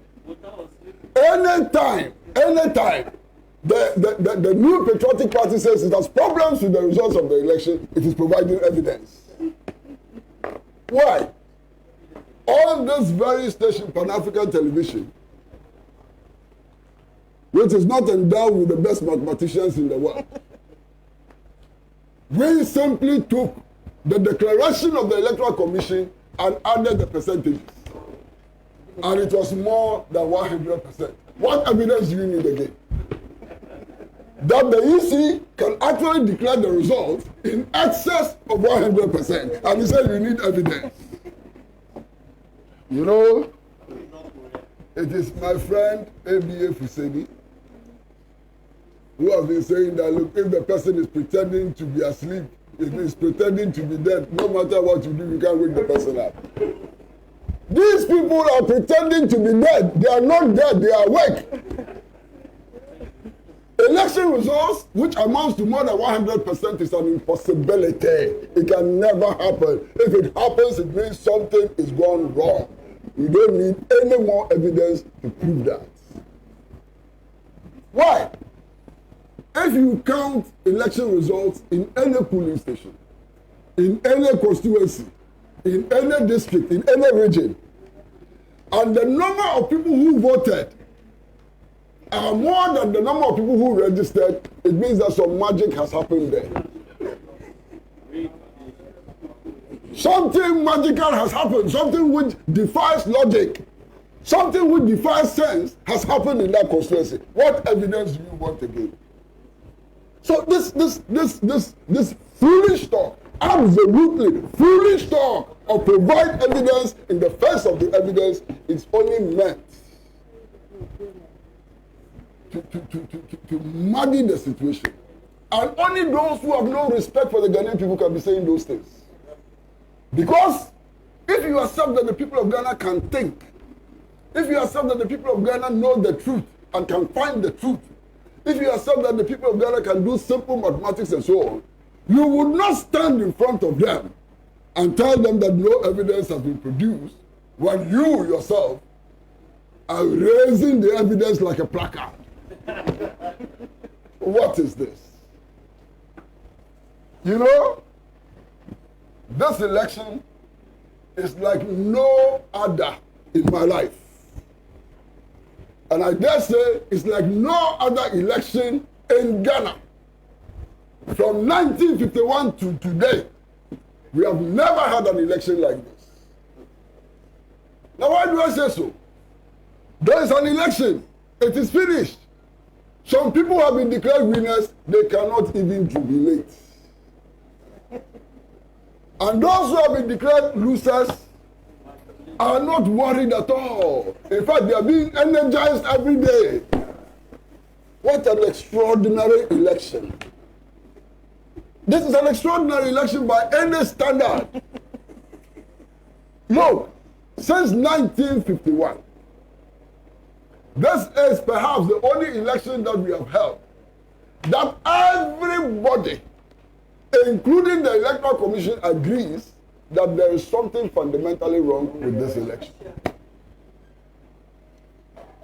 This is the only election which we have held in which the laws of Ghana have been trampled under the feet of an incompetent, reckless, I choose my own words, electoral administration.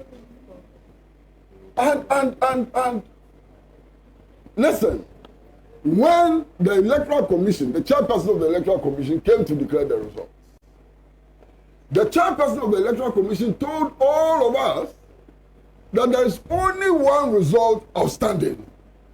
Only one.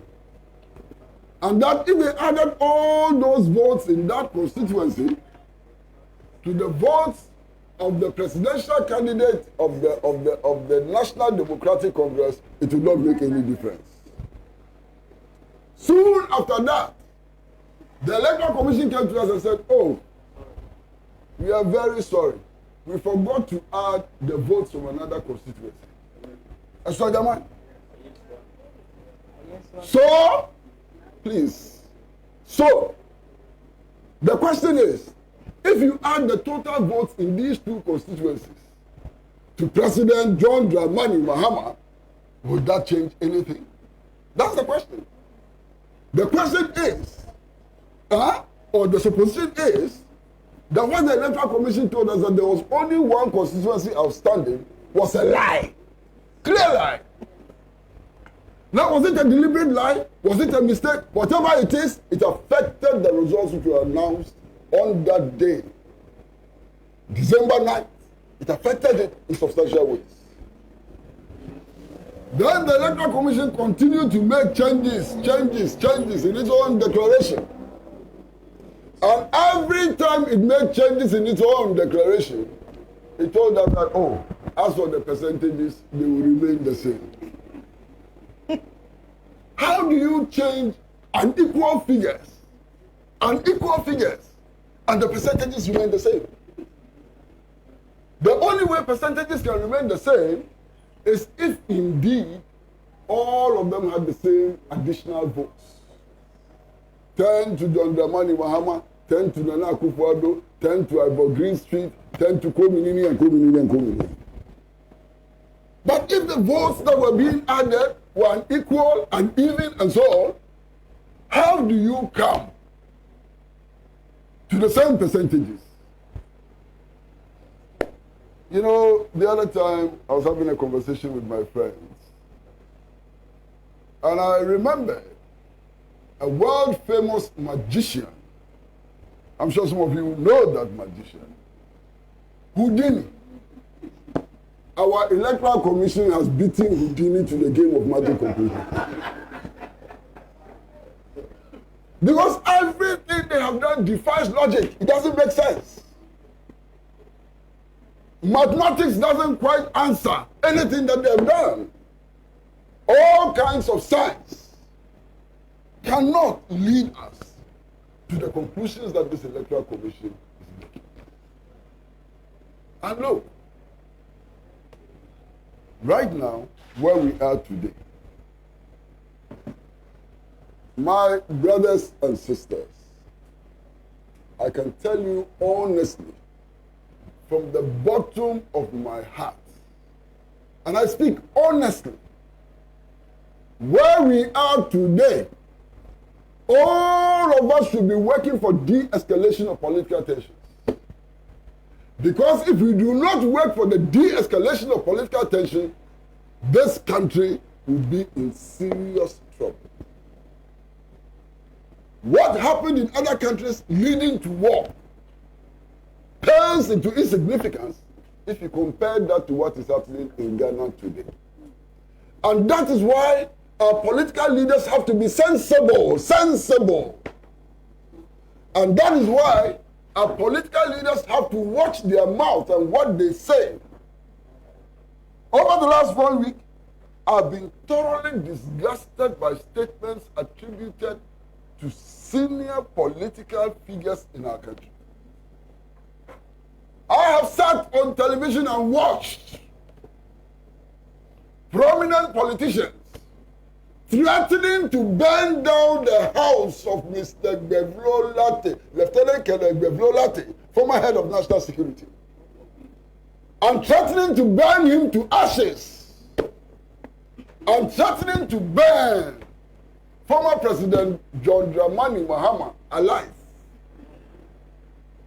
Where in this world would these statements be tolerated except in banana republics?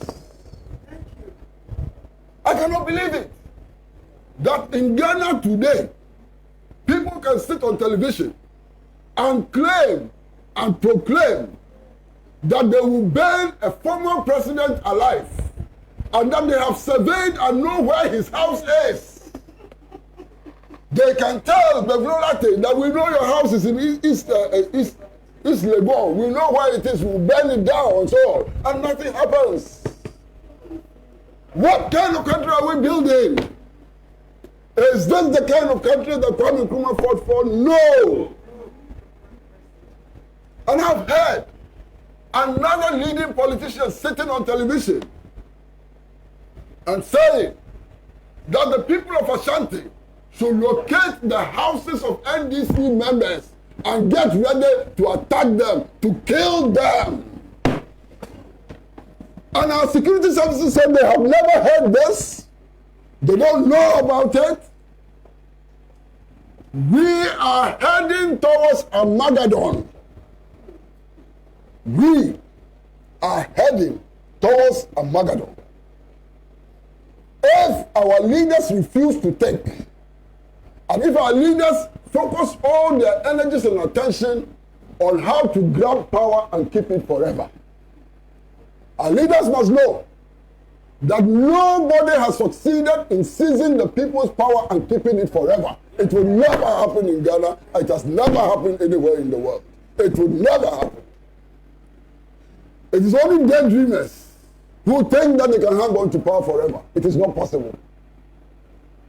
And these blatant threats of murder, of acid, and so on will do no good to the MPP, it will do no good to the NDC, and it will do no good to members of other political parties. And all of us have to come together to fight, to struggle, to restore sanity in our country, to build that new country in which mad men and women will not be allowed television space to be threatening to kill and to burn. This country has come to a point where our men and women, our youth and adults, our aged and the young, have to stand up and be counted in the effort to restore sanity to the nation. Because if we don't, what are we going to get? Already, our people are struggling, our people are suffering under truly burdensome conditions. This month, the price of petrol has been increased again. This month, we are being told that free water supply has come to an end, even though COVID has not died yet. You understand? And we are hearing stories of what goodies were presented to the security services. And whether or not they have been withdrawn or not, it's there for all of us to know. There are so many of our people who have no access to good drinking water. There are so many of our people who have no access to the kind of education our leaders enjoy for their children. Let's not add more suffering to the suffering that they are already enduring. And the only way to do that is for us to demonstrate respect for ourselves. You know, all these organizations, name them, NGOs, religious bodies and so on, they are all calling for peace. Fine, that is what they want, peace. They don't care about justice, no problem, they want peace. Let them talk about peace. They all want peace. They say, let us bring about peace and so on. How do we bring about peace if we are not showing respect to each other? The other day, I heard of one of the leaders of the political parties actually refer to His Excellency John Dramani Mahama, former President of the Republic of Ghana, as a cry baby. Cry baby. How do you negotiate with a cry baby? How do you have discussions with a cry baby? So if he's a cry baby, then let him continue crying like a baby. And let us see what is likely to happen in this country. Look, I've seen many dictators in my lifetime. Seen many dictators in my lifetime. Not once did I hear or read that Emperor Bokassa of Central African Republic had banned demonstrations in the capital, Bangui. Not once. Not once did I hear that Idi Amin had banned demonstrations in Kampala. Now, we have come to the destination where we are banning demonstrations. We are banning the right of citizens to free expression. My goodness. I pity my friend. I pity my friend. I truly, really pity my friend, His Excellency Nana Dankwa Akufo-Addo. Nana, please don't allow anybody to send you off on this note of banning demonstrations. It doesn't fit your profile. It doesn't fit anything that any Ghanaian thought you were. If at the end of your term you are banning demonstrations, it's a huge blot on everything you've done before. And that's why I feel very sad for you. And that's why I feel extremely sad for you. Is this how Nana Akufo-Addo is going to end? And I think that, look, it is important for Nana Akufo-Addo to stand up himself and be counted, even in his party, to demonstrate to the hawks in his party that is not what they want him to look like. And that he's not going to tolerate a situation where his friends and members of his party are calling for the killing of others and the burning of others and so on. Nana Akufo-Addo must stand up to be counted. Not all of his integrity is lost. He still has some left. He still has some integrity left. And it is his duty to himself and to his family to redeem what is left. Where we are going is dangerous. It is terrible. It is heinous. It is all the adjectives you can find in the world which point to a bleak and dangerous future for all of us in Ghana. Look, there are some machinations going on. And everybody looking at what is happening can tell what is intended. This game of I got 1, you got 2. Oh no, add 2 to 1, add 4 to 5, and so on. Going on about parliamentary seats is disgraceful in the extreme. Because it simply shows how badly the New Patriotic Party performed in the last elections. With a majority of more than 60 votes, they are now doing add 1. No, subtract 2. No, 1.5, and so on. What has happened? A tsunami has taken place in our country. Tsunami has already taken place in our country. That is what this indicates. But everybody can tell that all of these machinations, how do they say machinations, are about who the new Speaker of Parliament would be. And to my shock, utter shock, I heard a very prominent member of the New Patriotic Party actually saying that, oh, if we manage to retain the majority up to January 7th, then we can elect the Speaker. And after January 7th, even if the courts decide that we don't have the majority and we are in the minority, we will still have the Speaker. Because the regulations in Parliament say that to remove the Speaker, you need 2/3 of the votes in Parliament. Who thinks like this? Who thinks like this? Only a criminal can think like this. Because anybody thinking like this is actually plotting to steal the mandate of the people. If you know what the mandate of the people is, and you are trying to reshape the mandate so that you can elect a speaker and so that you can apply the law to keep the speaker there in spite of the people's wish, you are nothing but a bloody thief. You are worse than the thief who steals cassava. You are a criminal. The thief who steals the fowl in the village and so on is a small thief. The thief who steals the mandate of the people is a huge, big thief. How can you be thinking like that? And in any case, who told them that the regulations of Parliament are sacrosanct? And that the regulations of Parliament supersede the national constitution? Who told them that? You know, we're all hearing this mantra of go to court, go to court, go to court, as if the court is the final destination of everything. It is not true. I tell you today that the judiciary is not the final destination of the final arbiter in all disputes. Sovereignty still resides in the people of Ghana and not in the institutions established by the people.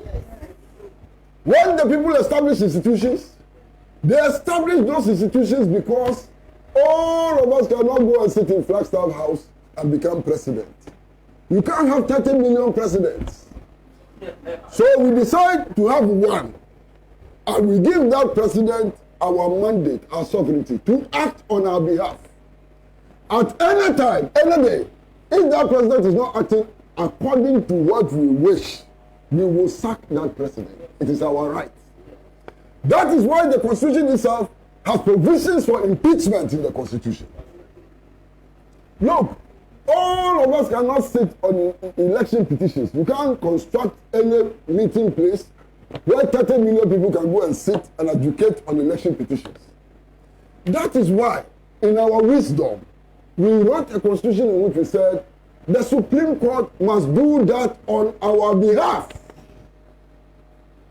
So when the Supreme Court pronounces judgment, it is doing that in our name and on our behalf. The Supreme Court does not have any powers or any authority beyond the authority that we give to the Supreme Court. And at the theoretical level, let's get this thing straight. Tomorrow, if the majority of the people of Ghana so wish, we can begin processes which actually remove some of the powers of the president, of parliament, and of the Supreme Court. The Constitution gives us that right. If we can garner two-thirds majority in a referendum, we can change the judiciary. If we can garner two-thirds majority in a referendum, we can change the supreme law of the land, which is even the Constitution itself. You understand? So let nobody begin to think that because they have been appointed to public places of authority and so on, they can begin to play God. Nobody will be allowed to play God in Ghana. Nobody will be allowed to play God in Ghana. And all of us,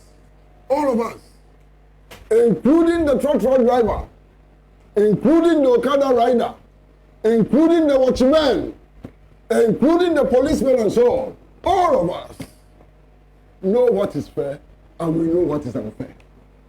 And we expect the institutions that we have set for ourselves to be fair.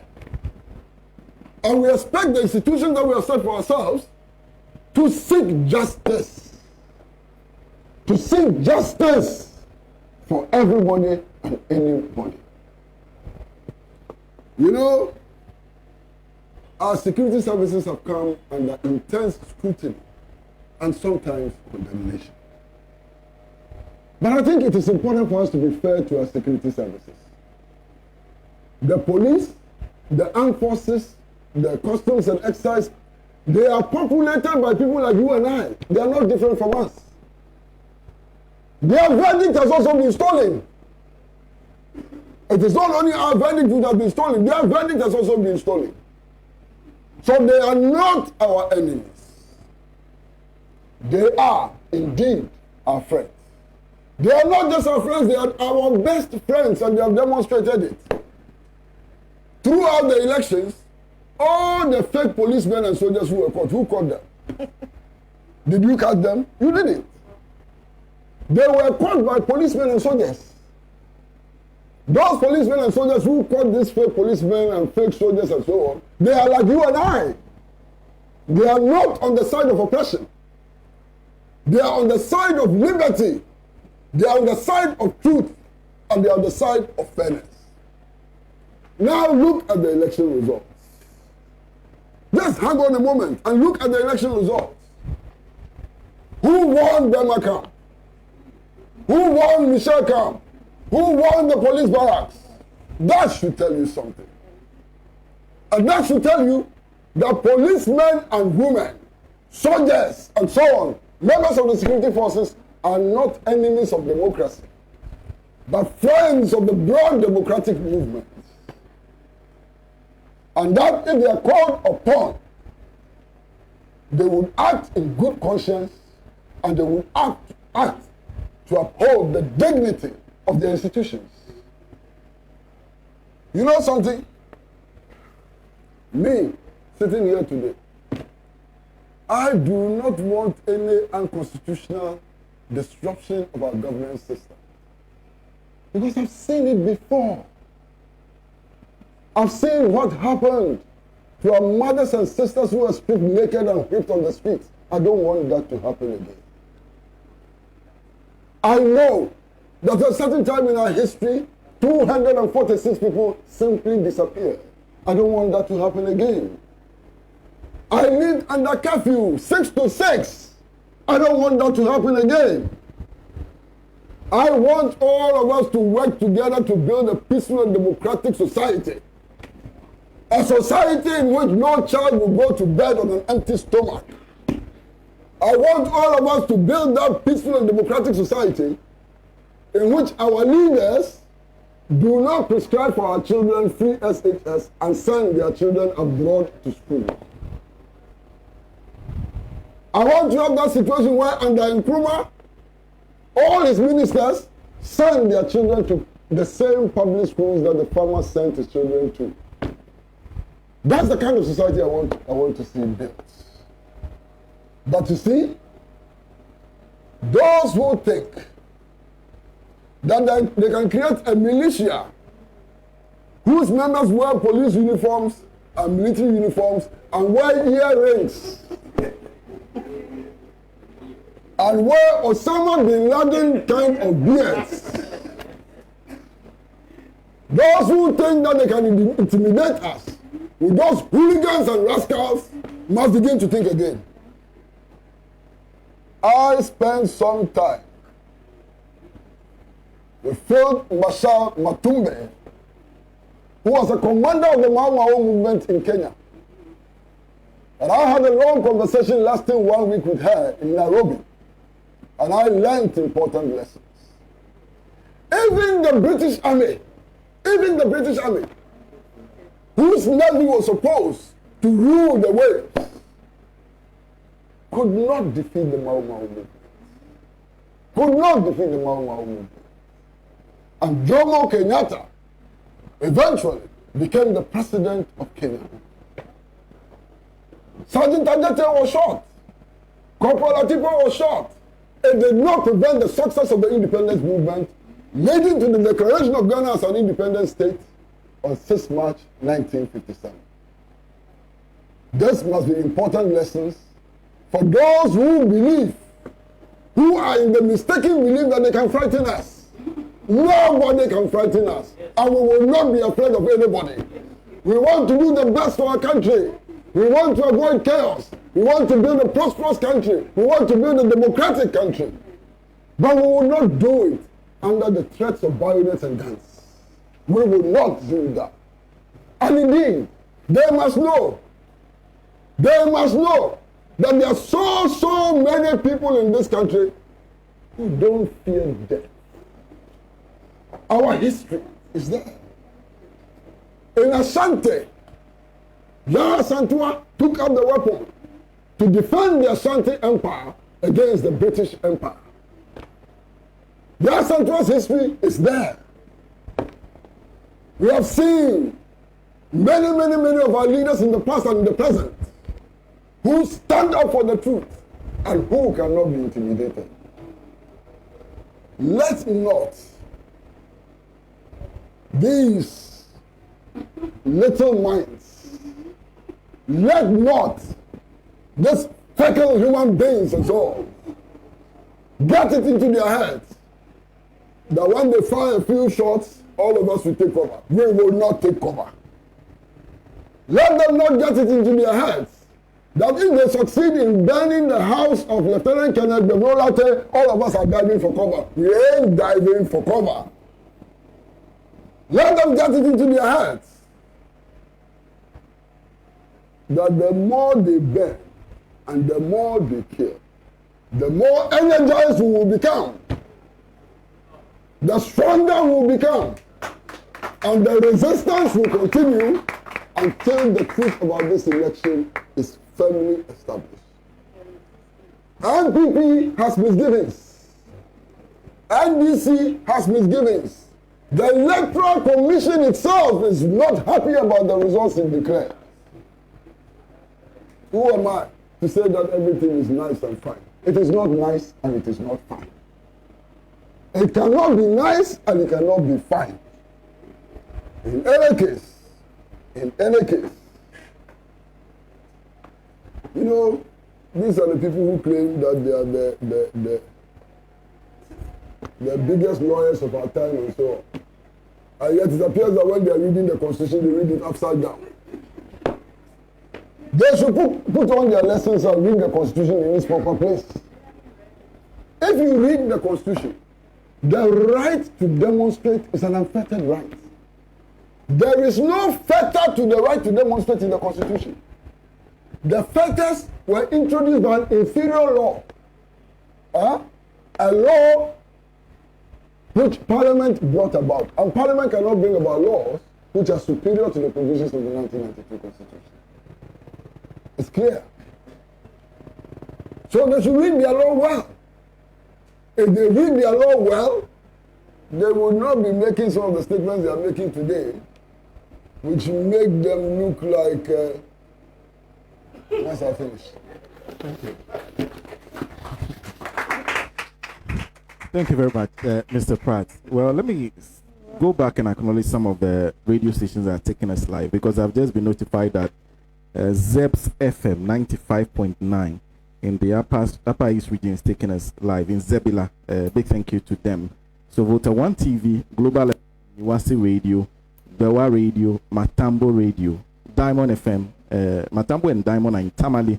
In the Central region, we have Benya 105.7 FM and also Reach 98.7 FM. In the Greater Accra region, Ahunto 92.3 FM. A very big thank you to them. If you just join us, we are doing an outside broadcast of Alhaji and Alhaji. What that means is that it is now time for those who join us to also share some quick thoughts on the issues pertaining to the election. So I'll be happy if some mics can be passed around so that we can hear from well, those who joined us here.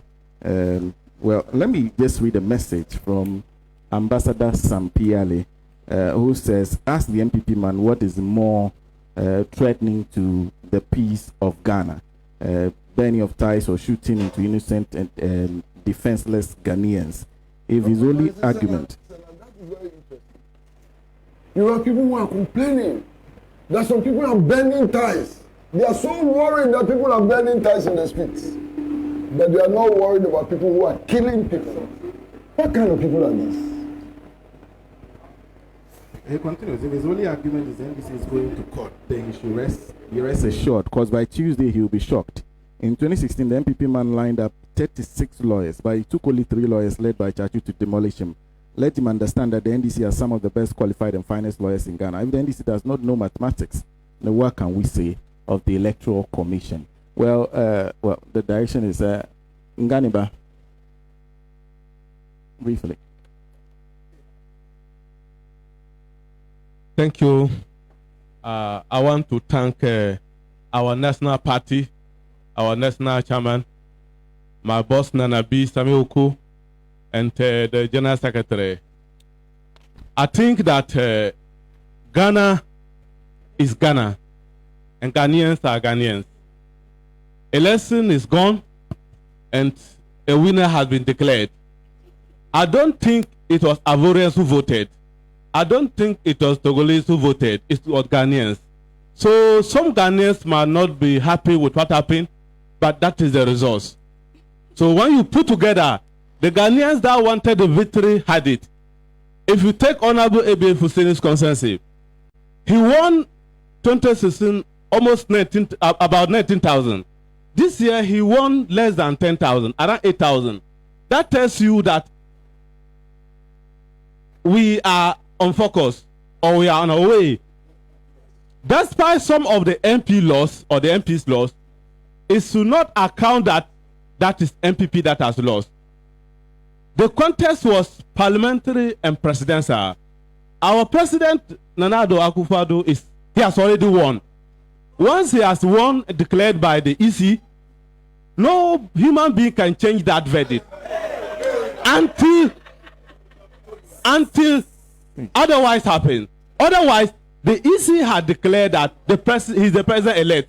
We don't have 2 president-elects as we sit now. So if we had only 1 president-elect and we are not satisfied with that, I think probably we can go our way and do what we want.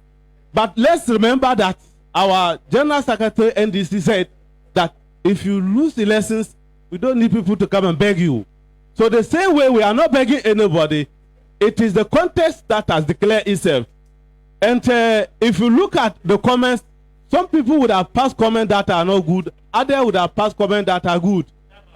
Our national chairman, NDC, he is alleged to have said certain things, but our MP, something also in the MPP, also certain things. So you compare what our somebody said, the leader, is happening as compared to somebody who is just threatening. Look at the two. Which one is more criminal?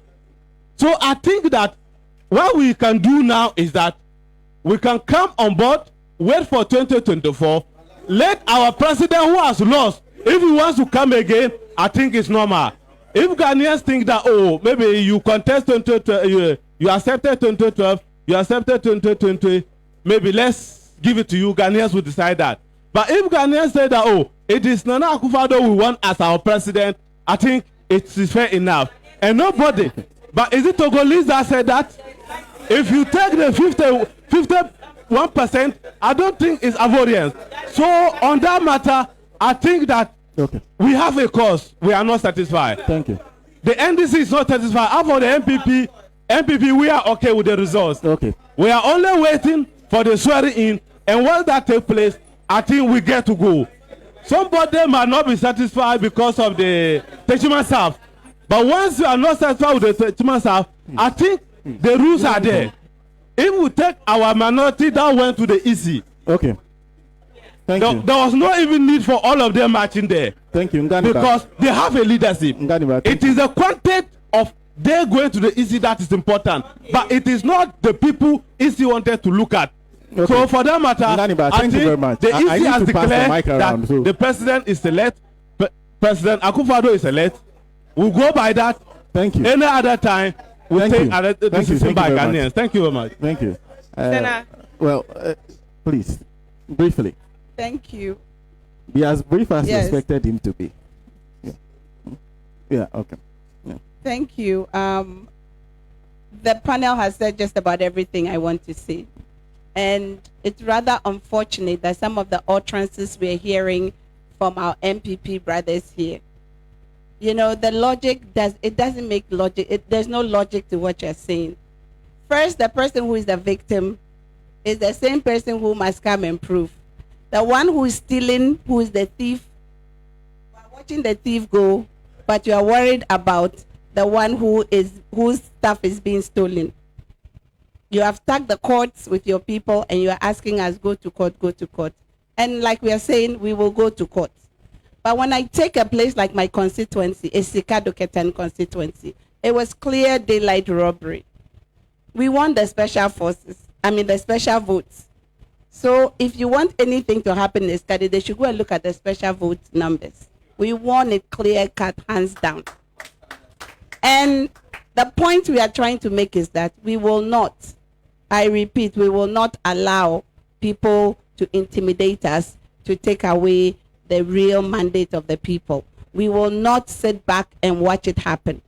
My MP or incumbent MP has been around for 16 solid years. If he had done the work that the people wanted him to do, I wouldn't have found work to do when I came. Completely incompetent, has not done anything for the constituency. So the people within the constituency needed the change. They asked for the change and they voted for the change because, like Comrade Kwesi Pratt said, they need better schools. They need proper markets. They need roads. They need jobs. The youth in our constituency need jobs, employment, proper employment, ejumapa. They need proper water and sanitation. That is what the people voted for. Okay. So we cannot allow one person to use his political might and maybe his stature with his protuberant abdomen to come and take over the constituency and lord it over us. Okay. It's Kadukatan constituency. We want that election fair and square. Thank you. And there is nothing the opponent can do to subvert the real will of the people. The NDC is standing strong. NDC will not allow anyone up to the presidential level to subvert the real will of the Ghanaian people. Well, thank you. Thank you. Thank you. Good afternoon. Well, still morning. It's unfortunate that we have very little time here. I just want to add to what my bosses said before I just want to say that as a young person amongst very older people who have experienced much more from even before the independence of Ghana, I'll say I've been very privileged to enjoy so much peace in Ghana. In fact, all over the world, when you travel, we are very noted for our peace, the peace that we enjoy. But we seem to forget that it doesn't come easy, or it comes with so much effort. Every country that is experiencing so much violence today, at a point, there was an intersection where they had to swing from a very peaceful era to a very violent era. It is up to the people to maintain their peace. That is what we've been doing in Ghana here. And I wonder when in situations like these, you realize that the victim has been burdened, solely burdened with maintaining peace. In us, there is no justice, but everyone is expecting peace. So when I've been poked in the eye, when I have been grossly offended, and it's very evident, I am expected to let everything go because we love peace. But who is doing what to the one who has offended us? Who is questioning the one who has offended us? Today we have the Peace Council and all the other Christian council and whatever councils that they are, who are in charge of mediating these matters when it goes wayward, being silent, and everyone calling on His Excellency John Dramani Mahama and the NPP to stand down, sorry, the NDC to stand down, because we are burning a few ties. We had a journalist yesterday, was it yesterday or 3 days ago, interviewing our secretary, our general secretary, General Mosquito, asking him whether he sanctioned the burning of ties and all these violent issues.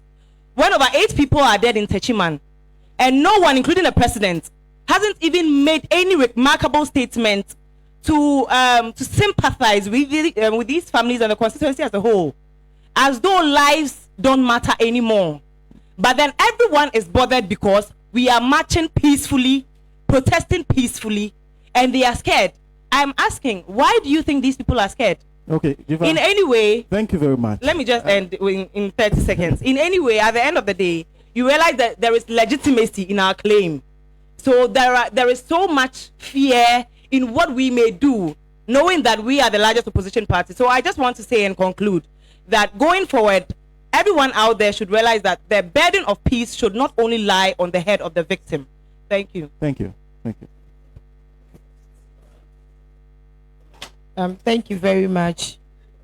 Merry Christmas to everyone, especially my constituents, Okankwe North constituency. I want to assure my constituents that we remain resolute and focused.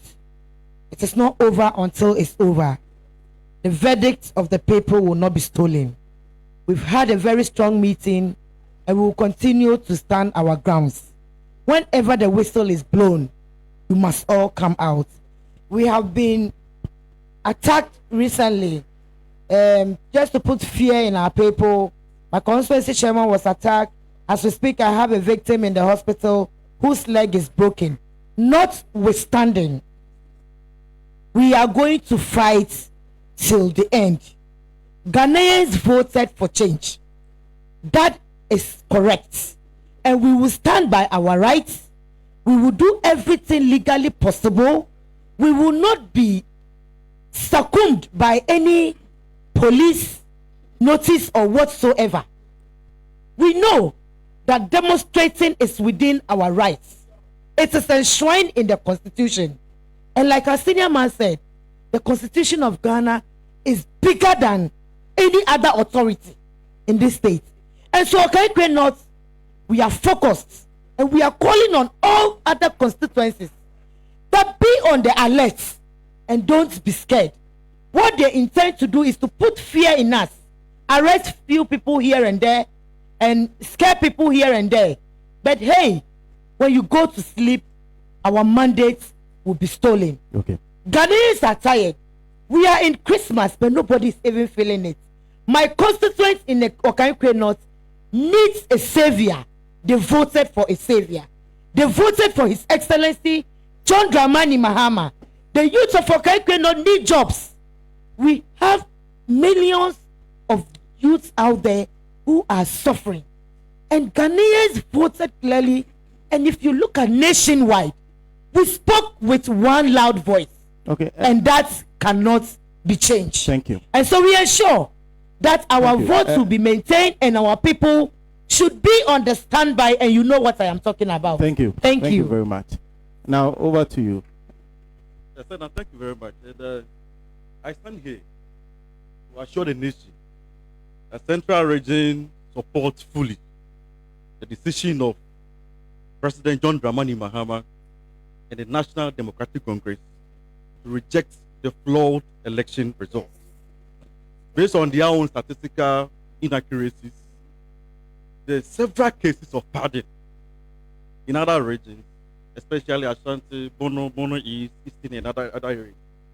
And it's important for me to make this point here on Pan-African television that it's becoming insulting and an affront to the integrity of this nation for the electoral commissioner, that woman, and the MPP as a party keep on referring to this election as peaceful.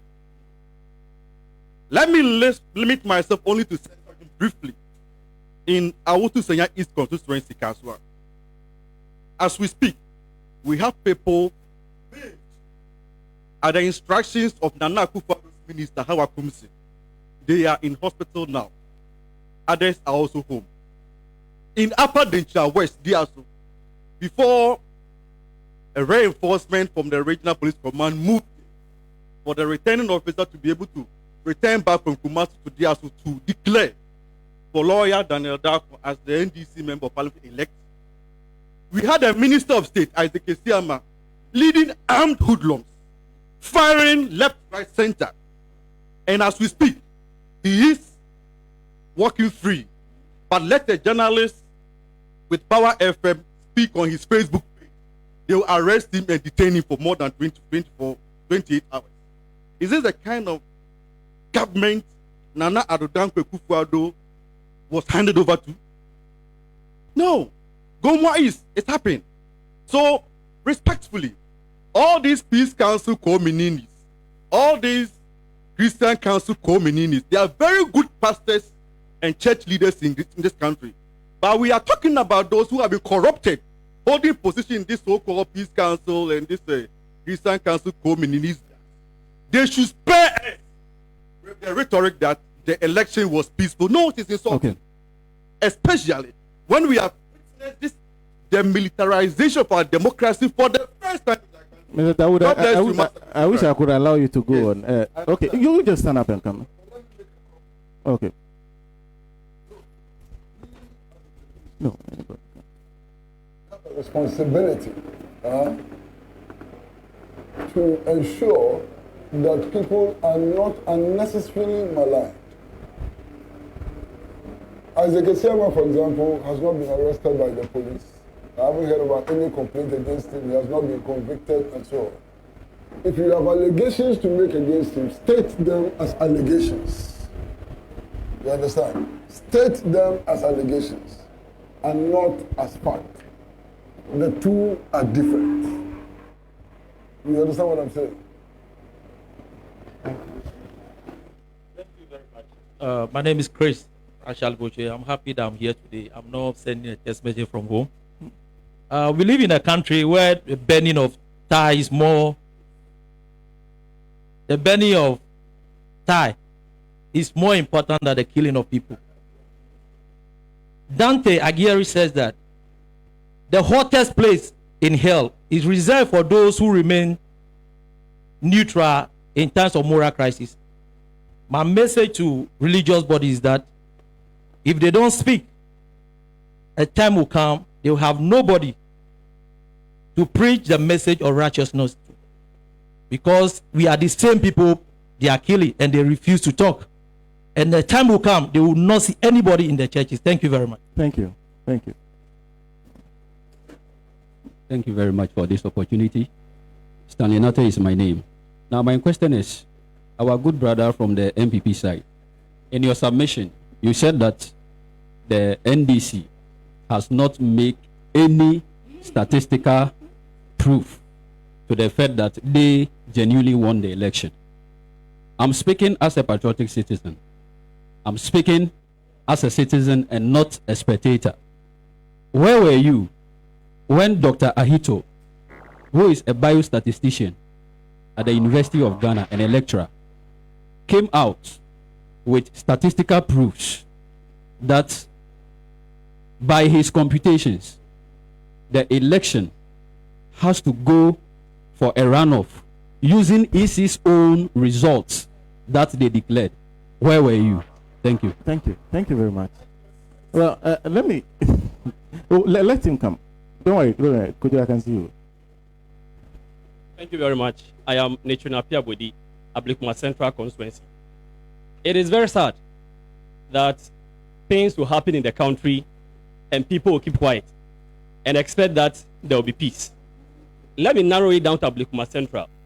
At the Coalition Center at Odoko Police Quarters, the seat now is owned by the MPP, Ebeni Nanate. During the coalition, young men acting as polling agents for NDC, some were shot. Abbas Ibrahim died just last week. Our President John Mahama came there with Professor Jane. You see, the fact is that MPP won the election parliamentary over 6,000 votes in 2016. In 2020, we covered the gap and we won against them over 500 votes. They did not really want to understand it. At the Coalition Center, we saw people, as our senior comrade said, bearded policemen and military men shooting. The MP was there. Lord Comet too was there. The fact of the matter is that Lord Comet's personal bodyguard, he had nothing to do with the election. Kola entered the Coalition Center, began to shoot. People are lying in the hospitals. But it seems as if everybody is quiet. We are talking about peace. When you come to Ablikuma Central, the tension is very, very serious. Our PC and now MP-elect, Honorable Lateef Dan, he's a peaceful man. We were supposed to have our work, but it was called off because the tension was too much. Because if people are being killed, people are being maimed, and nothing is being done about it, peace can never happen when there is no justice. Okay. What we are pleading is that the president should act as a president who is father for all.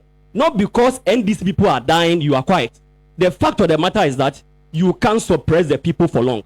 Okay. When you put calabash in water, it will come up. Let's be careful.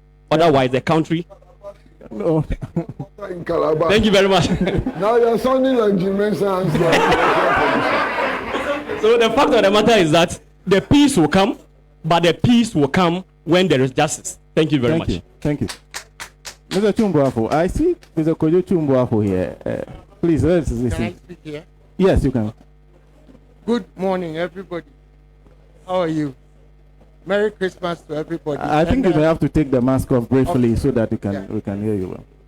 Merry Christmas to everybody. As murky as the Christmas is, merry anyway. Those of you, especially, and I decided to sit outside and just listen to what people were saying. To those of you who don't know the history of this country, during the 1970s, there was a popular uprising called the Unigov protest. There's somebody sitting here who was an active part of the Unigov protest. That protest was a protest against an election that the sitting government won. It was a people's protest that ended up in the removal of a president, no matter how it happened. So those of you who are sitting here and saying that somehow or the other, the only way that people can protest is go to court, because we have arranged the court processes in such a way that that's the only way you can protest. You are grossly mistaken. I will also refer you to what happened recently in Burkina Faso. The people decided that they had had enough of a flawed election, and without a single gunshot fired, they marched to the presidential palace and removed their president. Without a single gunshot fired, without soldiers, without police, people, popular people upright.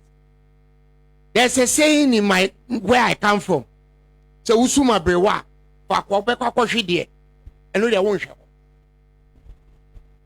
let us understand something very clearly. And everybody here, even the MPP people here, and I heard my friend over here saying a lot of things, know what has happened. Let me just take Techiman South. Simple. We have asked the returning officer of Techiman South to give us the summary sheet. By law, it's in the electoral law. First of all, he said it was with the regional officer. We went to the regional officer. He said it's with the returning officer. We went to the returning officer. He said he can't find it. After further pressing, he said it was burnt. Does he smoke weed or something with the paper? Or did somebody do that? You see, let's get something very straight. And I like what Kwesi said. This is all about trying to select a speaker for parliament. But everybody should understand, and there's an MP here, whether the MPP get their speaker or not, they cannot run this country in the manner in which they did 4 years ago. Because at the very least, they are going to have to appoint ministers. So government business is going to be impacted by the people who are in the chamber all the time. So if I were them, what I would try to understand is that the people of this country are asking the two political parties to work together. At the very least, that's what they're asking. And by now, people should be talking to people. But the arrogant stance that, you know what, for MPs to attempt to petition an electoral commissioner who is guarded more than the Pope, an electoral commissioner who is guarded more than the president of this republic, an electoral commissioner who is guarded more than Fort Knox. Go to her house right now. There are armored cars from the end of the street to the other end. So can you sleep at night? Can you sleep at night? That's the litmus test. Let us understand something, my friends in the MPP, understand something very clearly. What you have done, you will not get away with. End of story. You can if you kill 6.3 million people, there will be 6.3 million people left for you to rule. But you can't kill all of us. History has proven. Start from Genghis Khan, Attila the Hun, Adolf Hitler, Napoleon Bonaparte. Name all of them. To today, there's something very common about all of them. They all came to pass. They are all dead. They are all gone. So we the people, we will still be here. We will still be here. 4 more to do whatever you want. Today, as we speak, there are some people who have bought my bags and are having wedding today. Today. When the people are suffering, we have bought $200,000 fleet of cars and we are having wedding today. You folks in the pictures. It's a crying shame where we are in this country. Democracy will rule. Some people have been to prison for us to be able to talk like this. One of them is sitting here. Some people have lost their right to write in their chosen professions because of free speech. One of them is sitting here. And we will not allow that pain and that sorrow and that torture to go in vain. So they're going to have to kill all of us. They're going to have to arrest all of us. But there's not enough space in the prison. So like it's in the Bible, Paul and Silas, they were put in jail. They were handcuffed to the walls of the jail and they spoke out to God, and in the middle of the night, the chains came off and the whole prison. We will shake that prison one way or another. Okay. Thank you. Thank you very much. Good morning. For the sake of something, I have to ignore whatever I wanted to respond to what my brother here said. My senior comrade, Kwesi Pratt, said something. There are some people that would be asleep and act as if they are dead. So whatever that was actually discussed here, he never heard nothing. But to him directly, Ghanaians voted, and Ghanaians are demanding their votes to be counted. 2, we've had a lot of arguments going on social media. And last week, I think 2 days ago, a member of parliament for Tamale Central has been invited at the CID headquarters for a comment he made on this same show. This same week, we've had some member of parliament, the same people that we or they are actually seeking us to learn from them, sitting on TV, insulting the former president to be worse I can't say here. And the Peace Council that are calling for peace, none of them have been able to come out to condemn the words used by this members of parliament. The final question, I don't know what if I have to call it a comment or a question, goes to the CID, that the same people that had the Tamale Central MP made a comment here on Alhaji, have they also heard what Kennedy Japan, Chairman Untumi also made on their various platforms? Okay. Thank you. Thank you. Thank you very much. Good afternoon, Pan Africa. Oh, it's still morning. Okay, good morning, Pan Africa. Honorable Teresa Awuni, I recognize you, my schoolmate. Honorable Kwesi Pratt. Okay. And everyone present. I have a simple question that I want to pose to both sides, NDC and MPP. I'm happy both representatives are here. So this will go to the deputy, I think, youth organizer and the Honorable Husseini. Is there anything that we as citizens do not know? Because it's been some time now after elections. No one is conceding. No one is more of being accepted as elected by both sides. And there's nothing like dialogue. Is there anything happening that we do not know relative to dialogue? And I think as I leave the microphone, I want to also ask both sides, is there anything that Peace Council is doing to restore the peace that we've been enjoying all this long? Okay. Thank you. Thank you. Thank you very much. Yeah. Good morning, viewers and everybody. For good 24 years in Okankwe North, I'm happy the Yasantua, whom we are proud of in Okankwe, Honorable Teresa Awuni, has won the seat. I'm not surprised because from the one when the competent EC boss, Charlotte Say, was removed from the office, some of us expect that 2020, this is what is going to happen. I'm from Okankwe, and let me speak to what happened in Okankwe North. A day before the election, the constituency executives had an information. We have to storm to the EC office, the district office at college, to burn a lot of ballot papers which they claim was an asset. The question is, if that had not been done, like today, probably the Fuseni and Anado might claim that they've won the city there. What I want to say is, all that is happening, and would like to assure Ghanaians and then the EC box that we saw it clearly, and all that has happened, we are not going to let it go. We are going to fight to the letter and ensure that GM come to power, and that is what we are expecting. Thank you. Thank you very much. Yes, sir. Yes, sir. Merry Christmas to all of us and to the good people of Domi Kwabinya. This election, right from day one, the statement of poll, even on that document, that's a mistake.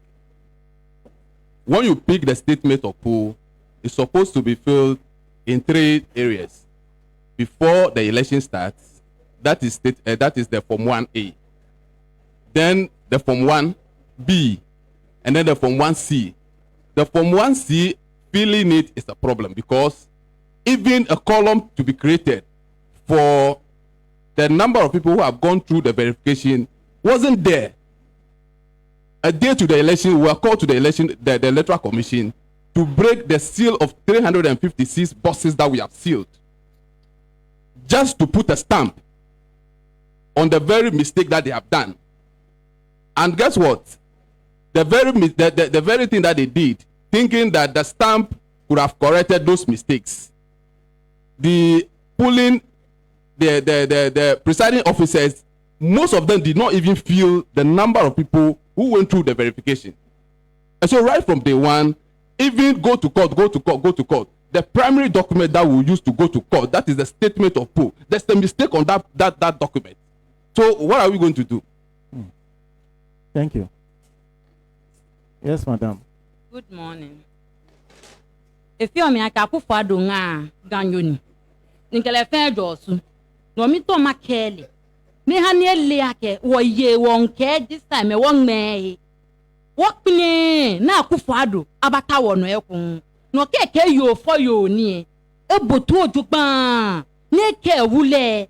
Ake waganye ye wake enough is enough. Eke e wule. Ake me e boko because e yeko. Ke e ye wake ba le boko beni e ye 2016. Ni won me ha le boko. Wake afine ke won wo jele. Ni peye e mo e boko.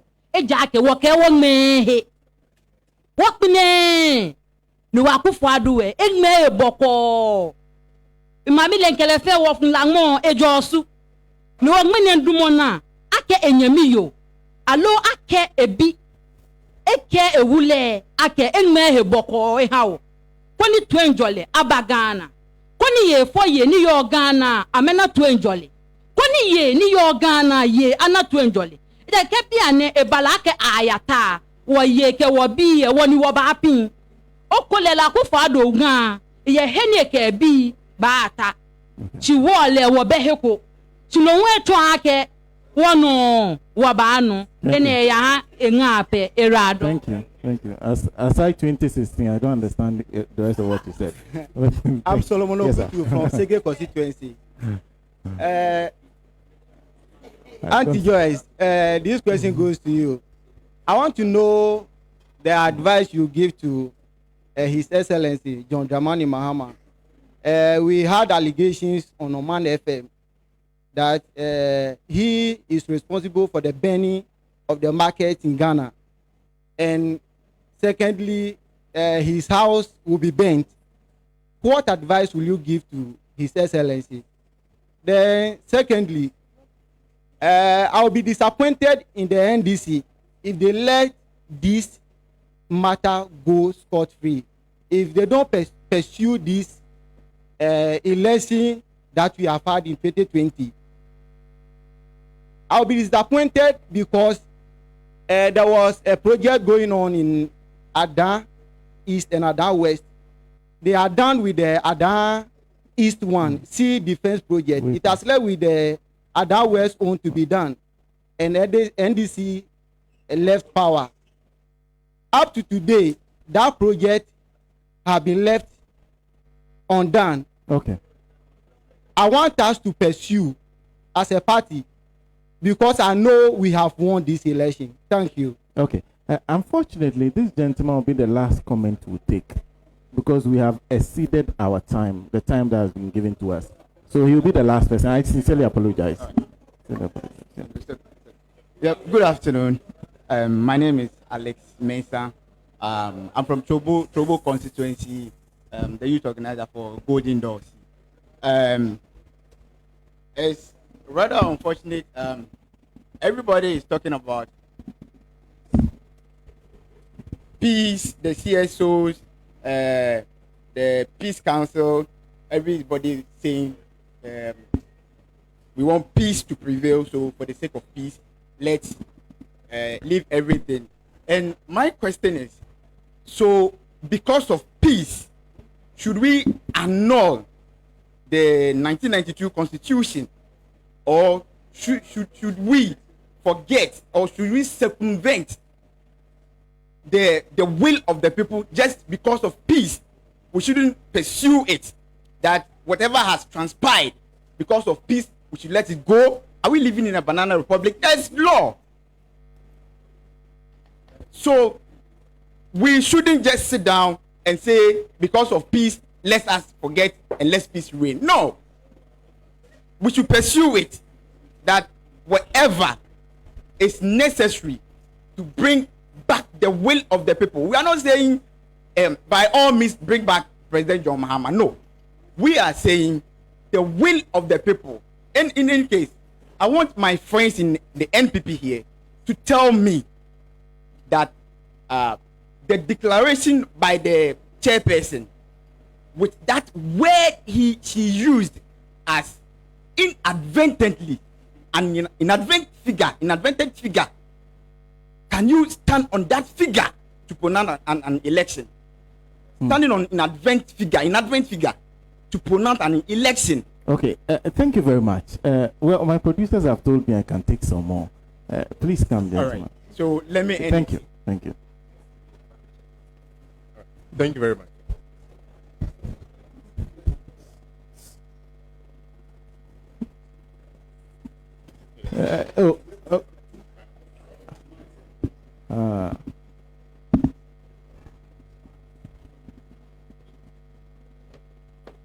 Thank you very much. Sitting behind, I was a bit scandalous listening to my friends from the MPP guys making that comment. Then one will begin to ask, or will begin to ask some questions about, do they live in the country with us? Because you cannot look at this just past election and say it is free and transparent. It's not true. Because if not for this election, I wouldn't know that the EC has not become a Jubilee House annex or maybe a branch of the MPP. Because anything the EC put out, whether wrong or good, they come back to us to defend it. And if we allow these things to fester, going forward, someone will sit somewhere and they come into us, just declare election, say, go to court. And we have our democracy being attacked now. And it is very, very bad. So I'll plead my MP guys that when they are talking, they should be able to listen to what Ghanaians are saying. We are all watching the TV. We are all looking at what's going on. We are all watching the TV, look at what's going on the street. They should listen to themselves. You can't sit here and say the election has declared, so nobody can do anything about it. It is very wrong. Okay. It's very wrong. Thank you. Thank you very much. Good morning. My name is Timothy. Come from Pampram. Okay. Please get a little closer and speak up for me. I have a little advice for NDC. Nanado want to rule a country like Togo. I patrol, I work a lot. I go Togo, I go every some of the country. But how Nanado is now doing the country, it's doing like Togo, how Yatema rule Togo. If you are a journalist, you speak something, night they will go and arrest you, and then they keep you, harassing you a lot. That's why Togo become a quiet. Because those can speak, they arrest them, they change their life. They kill some people. I think Nanado want to bring Togo law to Ghana.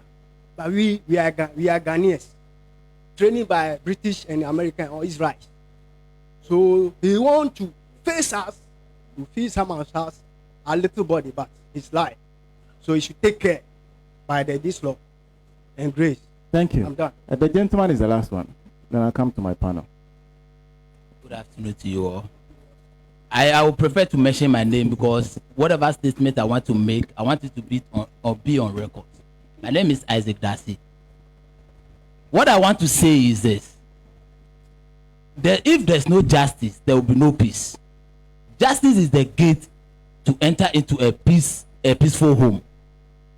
So if there's no justice, there will be no peace. When you jump the wall, which is the justice, to enter into the house where there is peace, you will be caught, and that means you are a thief. What is happening in Ghana here? We the youth, we've seen it. We have witnessed, at my age, I've witnessed about 5 or 6 elections. And clearly what the EC did, I have never seen anything of that sort. Now we have about 6 results coming. Which one are we taking? Which one are we taking? Which one are we taking? That's my question. Okay. My MPP men here, I'm asking, which one are we taking? Because she has declared for you people. So which one are we taking as your resource? Thank you. Which one are we taking? Let me take the gentleman at your back so that we can. Okay. Thank you. Yeah. My name is Daniel Busumpra, and I'm here on behalf of the grassroots to give my message to Honorable ABA Fuseni that the people have spoken. And we are looking at you for you to do something about it. If you let this verdict go, then don't think of winning election in Ghana here. The MPP have put in place mechanisms to make sure that NDC stay in opposition for some time longer. So if you've not taken your steps to fight for us, then forget the grassroots. We are looking up to you. If you let it go, you have to forget about it. Thank you very much. Thank you very much, and thank you very much for your wonderful contributions. Before I come to my panel, just a little part of a message sent by Dr. David Percy. Says, "Now, why is my friend Kwesi Pratt still promoting the dangerous illusion that our president Nana Addo Dankwa Akufo-Addo is a Democrat who is hostage to hawks in his party, and that left to Nana, our acceleration to a police state will not be happening? Sorry, the plain truth is that the Ghanaian people elected a despot when they were conned to elect Nana Addo president in 2016. Many found his plea, Munso Minsue, difficult to resist. All Nada wanted was power and control of the public purse. On election, he promptly set about installing a climate of fear and repression. And with a supersized government of family and friends, what a corrupt show Nana the Incorruptible has displayed. On 7 December 2020, the Ghanaian people cast a vote of no confidence in Nana Addo. The crude attempt to steal the mandate of the Ghanaian people expressed on 7 December 2020, including the crude and unprecedented insertion of military violence into constituency collation centers to achieve that end, and now the suppression of constitutionally guaranteed rights to demonstrate in response to protests, directly reflects his will, and he is treading the path of all despots that have gone before him. Alhaji. And very briefly, 2 minutes, please. Yes, I apologize. That's all I can. Yeah.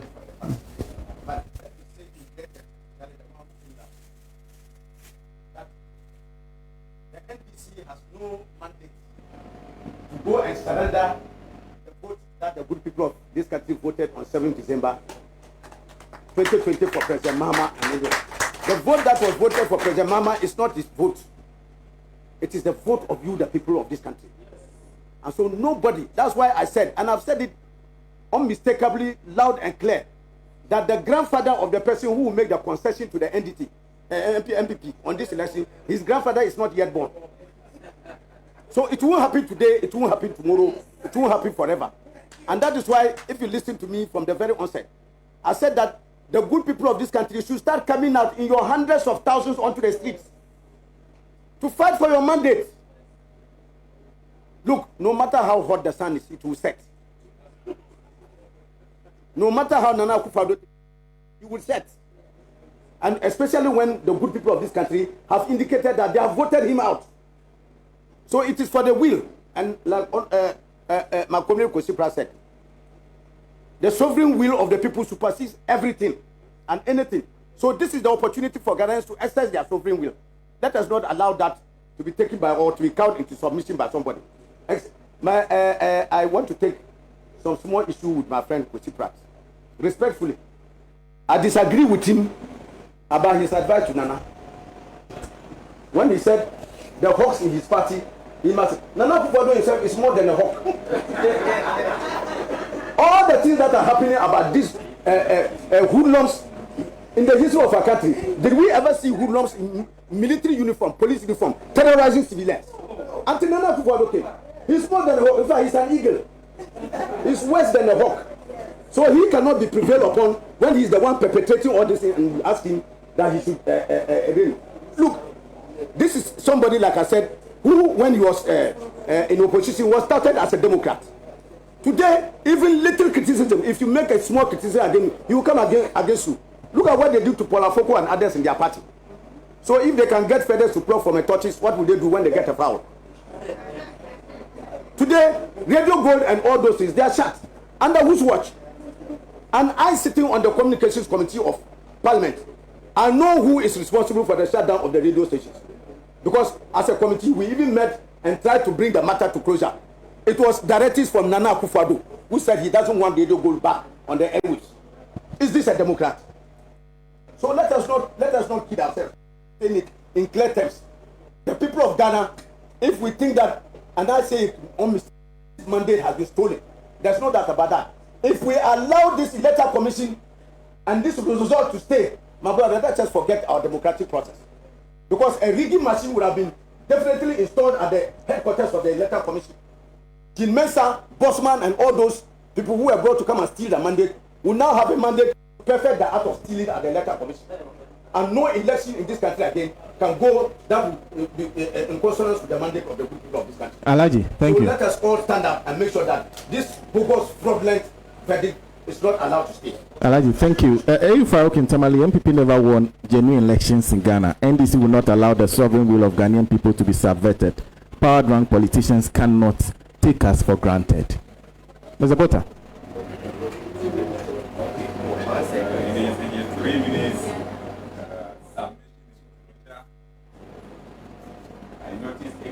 I noticed nothing different from what has been said by the supporters of the NDC. Clearly, all these lamentations points out to a sudden activation of the history and theology of NDC's communicators and news surrogates than any other Ghanaian. They do these activations of history and theology, forgetting the position of law and mathematics.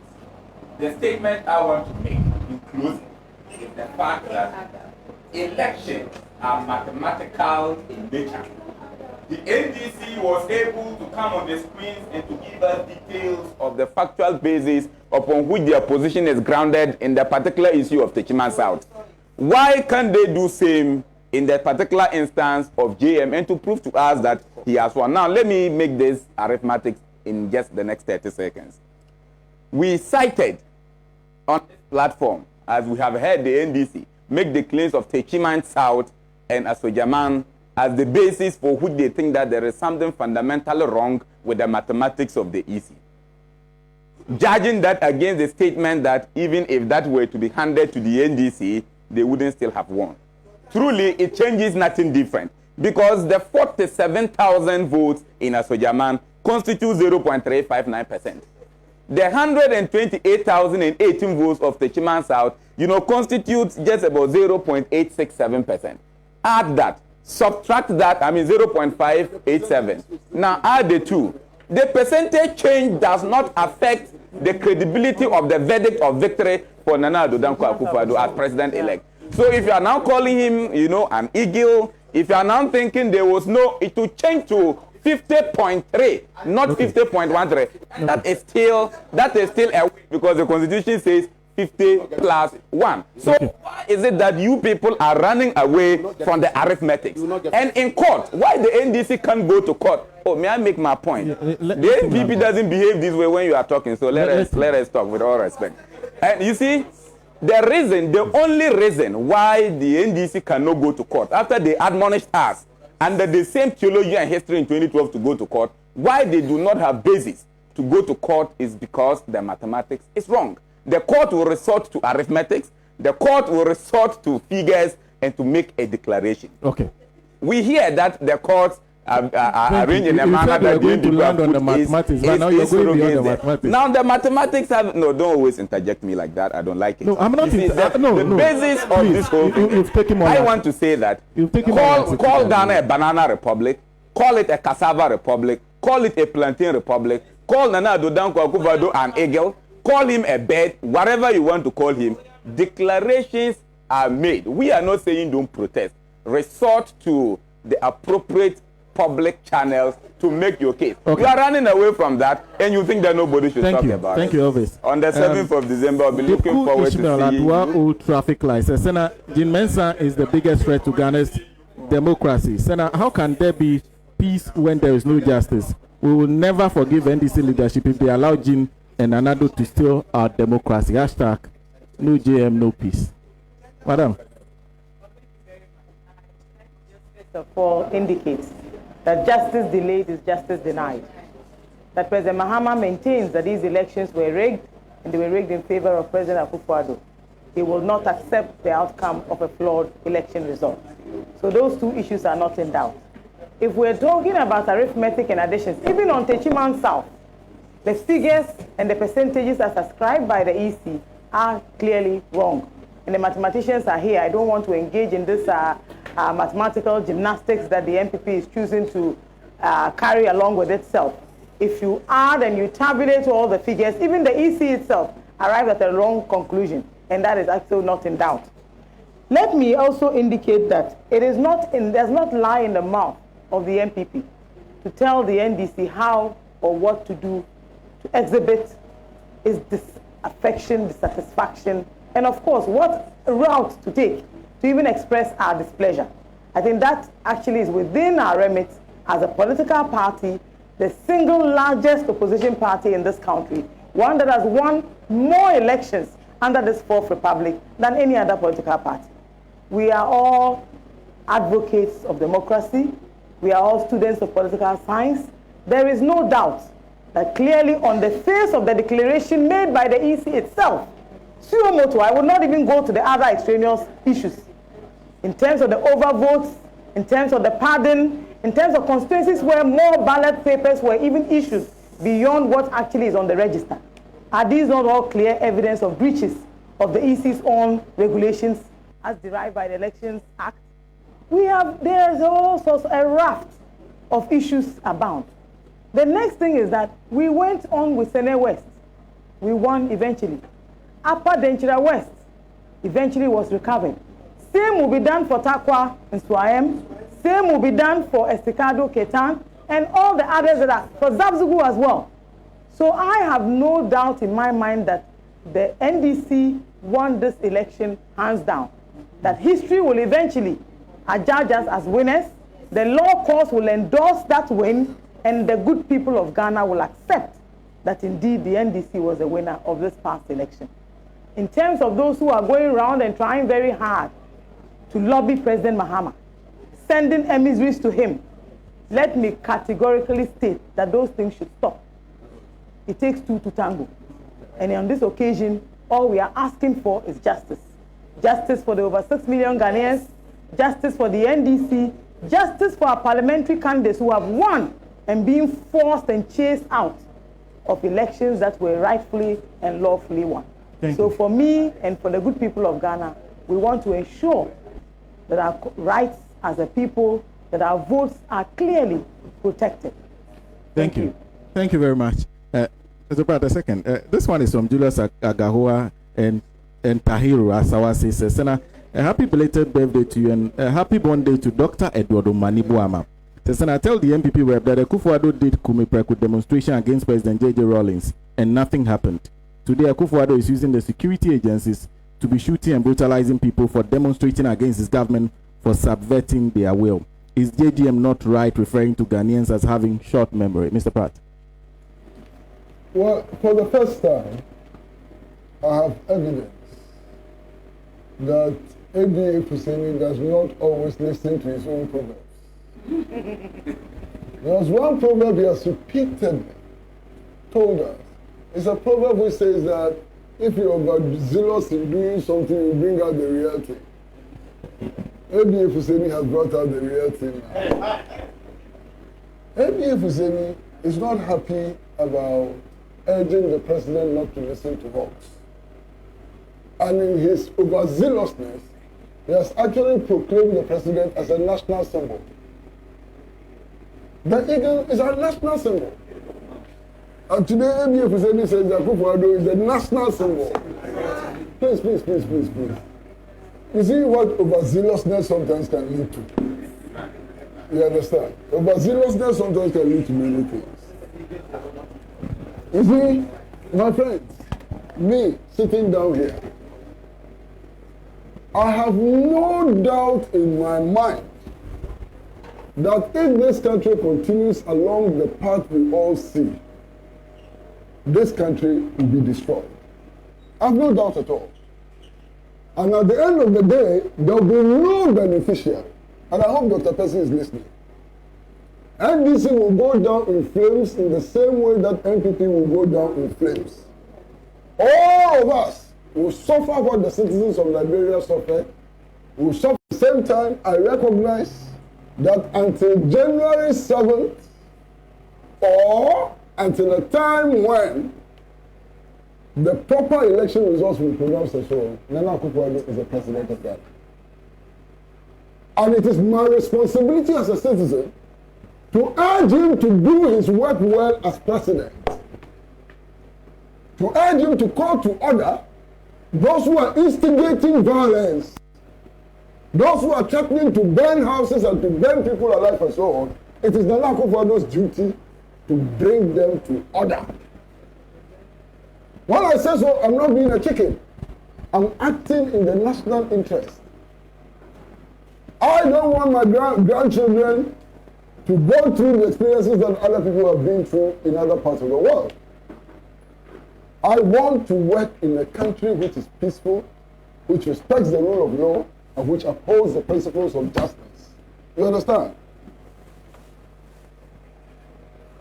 Of course, whether we like it or not, and Ebi Efuseni has said so, many people have said so. The current president had a certain reputation. Whether you like it or not, he had a certain reputation. I'm saying that you should live by that reputation and do the right thing. There's nothing wrong with that. Let's think about Ghana first. All this struggle, is this struggle for NDC? This struggle is not for NDC. When you insist that people's votes must count, you are not acting for NDC. You are acting for every decent person who believes in justice. Why? If this is a battle for NDC, what am I sitting here doing? If this is NDC's battle, what am I sitting here doing? This is a battle for Ghana. And I expect even people in the NPP who have conscience and who believe in justice to rally to the call.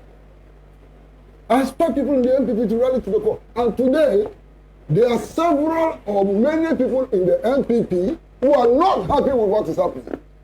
Unless you can read. There are so many people in the NPP who are not happy with what is happening. Why do you think that the NPP itself has established a committee to investigate why they perform so badly? You think because their people are happy? Why do you think the NPP has done that? Why do you think that today the NPP is coming out and saying that the results as announced by the Electoral Commission, they are wrong, and therefore they have to look at 7 more constituencies? Why do you think they are doing that? They are under pressure internally. And if you have any sense and tactics, you deepen that pressure. Thank you. Thank you, Mr. Pratt. Okay, let me just do a few messages. Habib is saying, never in the history of Ghana have we had such a flawed election like this 2020 elections.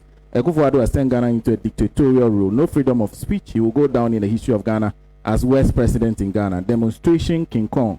Who bans demonstrations? This is unbelievable. Where are the loudmouths talking during Mahama's era? Why are they silent? There must be justice, else there won't be peace. That's coming from Habib. Dennis Yakwete is saying the happenings at the EC is no longer crass incompetence, but rather it appears to be a suitable case of the evil men do live with and after them. You cannot steal votes or supervise the stealing of same in an election with a registered as biometric in character and think you can just go free without being exposed by a litany of errors. Never. The errors are just inescapably unstoppable, even as the EC appears to have gained a new name as Electoral Commission. You say, thank you for that message. Mr. Shanga, okay. Thank you. He was drawing my attention to something earlier. Musa Batu, as a Sena Kennedy, Japan live on TV, insulted the judge like we've never seen before and got away with it. Today, he sits on live TV and insults former President Mahama and threatens to burn down his house. We all look on and yet act surprised and scandalized when SHS Keys insulted the president. The hypocrisy is just too much. You say, thank you. A lot more messages, but unfortunately, I have to bring the show to a close. I'd like to say a big thank you to every one of you who made it to the premises of Pan-African TV today. It's always wonderful having you here, and I'm hoping that we'll find some time to do this again next year. And thank you for your wonderful comments. A big thank you to Dr. Grace Ayensu Dankwa, who is the NDC parliamentary candidate for Esikado Ketan. A big thank you to, I think I have to find this name. There has been a declaration anyway, but Nganiba Kwayaja. Thank you. I like your name. And also to Jifa Tega, wonderful to see you. And Madam, I keep forgetting them. Teresa Wuni. I keep forgetting. MP elect for Kakwino. Yes, thank you. And nice to see Mr. Kojo Chungwafo. Yeah, nice to see you. And well, a big thank you to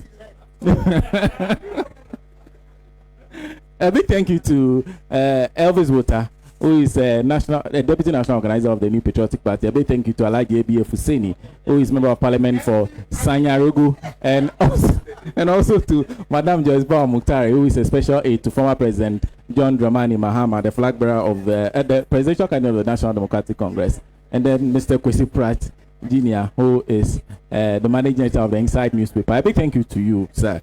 And just to say a big thank you to Amma Pratt, who is host of The Couch and also channel manager of Pan-African Television, to KOD, Kwame Osudanso, who is also the programs manager of Pan-African Television, to Adam Lumo, who has been in my ears all day, head of technical of Pan-African TV, and also to my mother station, Radio Gold and Hunto FM, to all the radio stations that picked us live.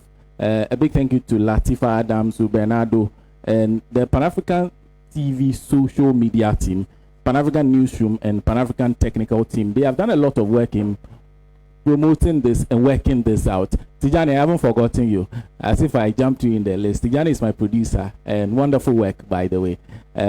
My name is Sena Nombo. I'd like to say a happy birthday to Dr. Eduardo Manibuama, who has become difficult to get on this show. Happy birthday to you. Nakoyo Okuno, also a happy birthday to you, who is the parliamentary candidate for NDC for Ewutu Senya East, and they just ended the elections. A happy birthday to you. And to the mix master DJ Abega. Those who won lottery with my birthday numbers, please bring my share. I am serious about this. You have to bring it.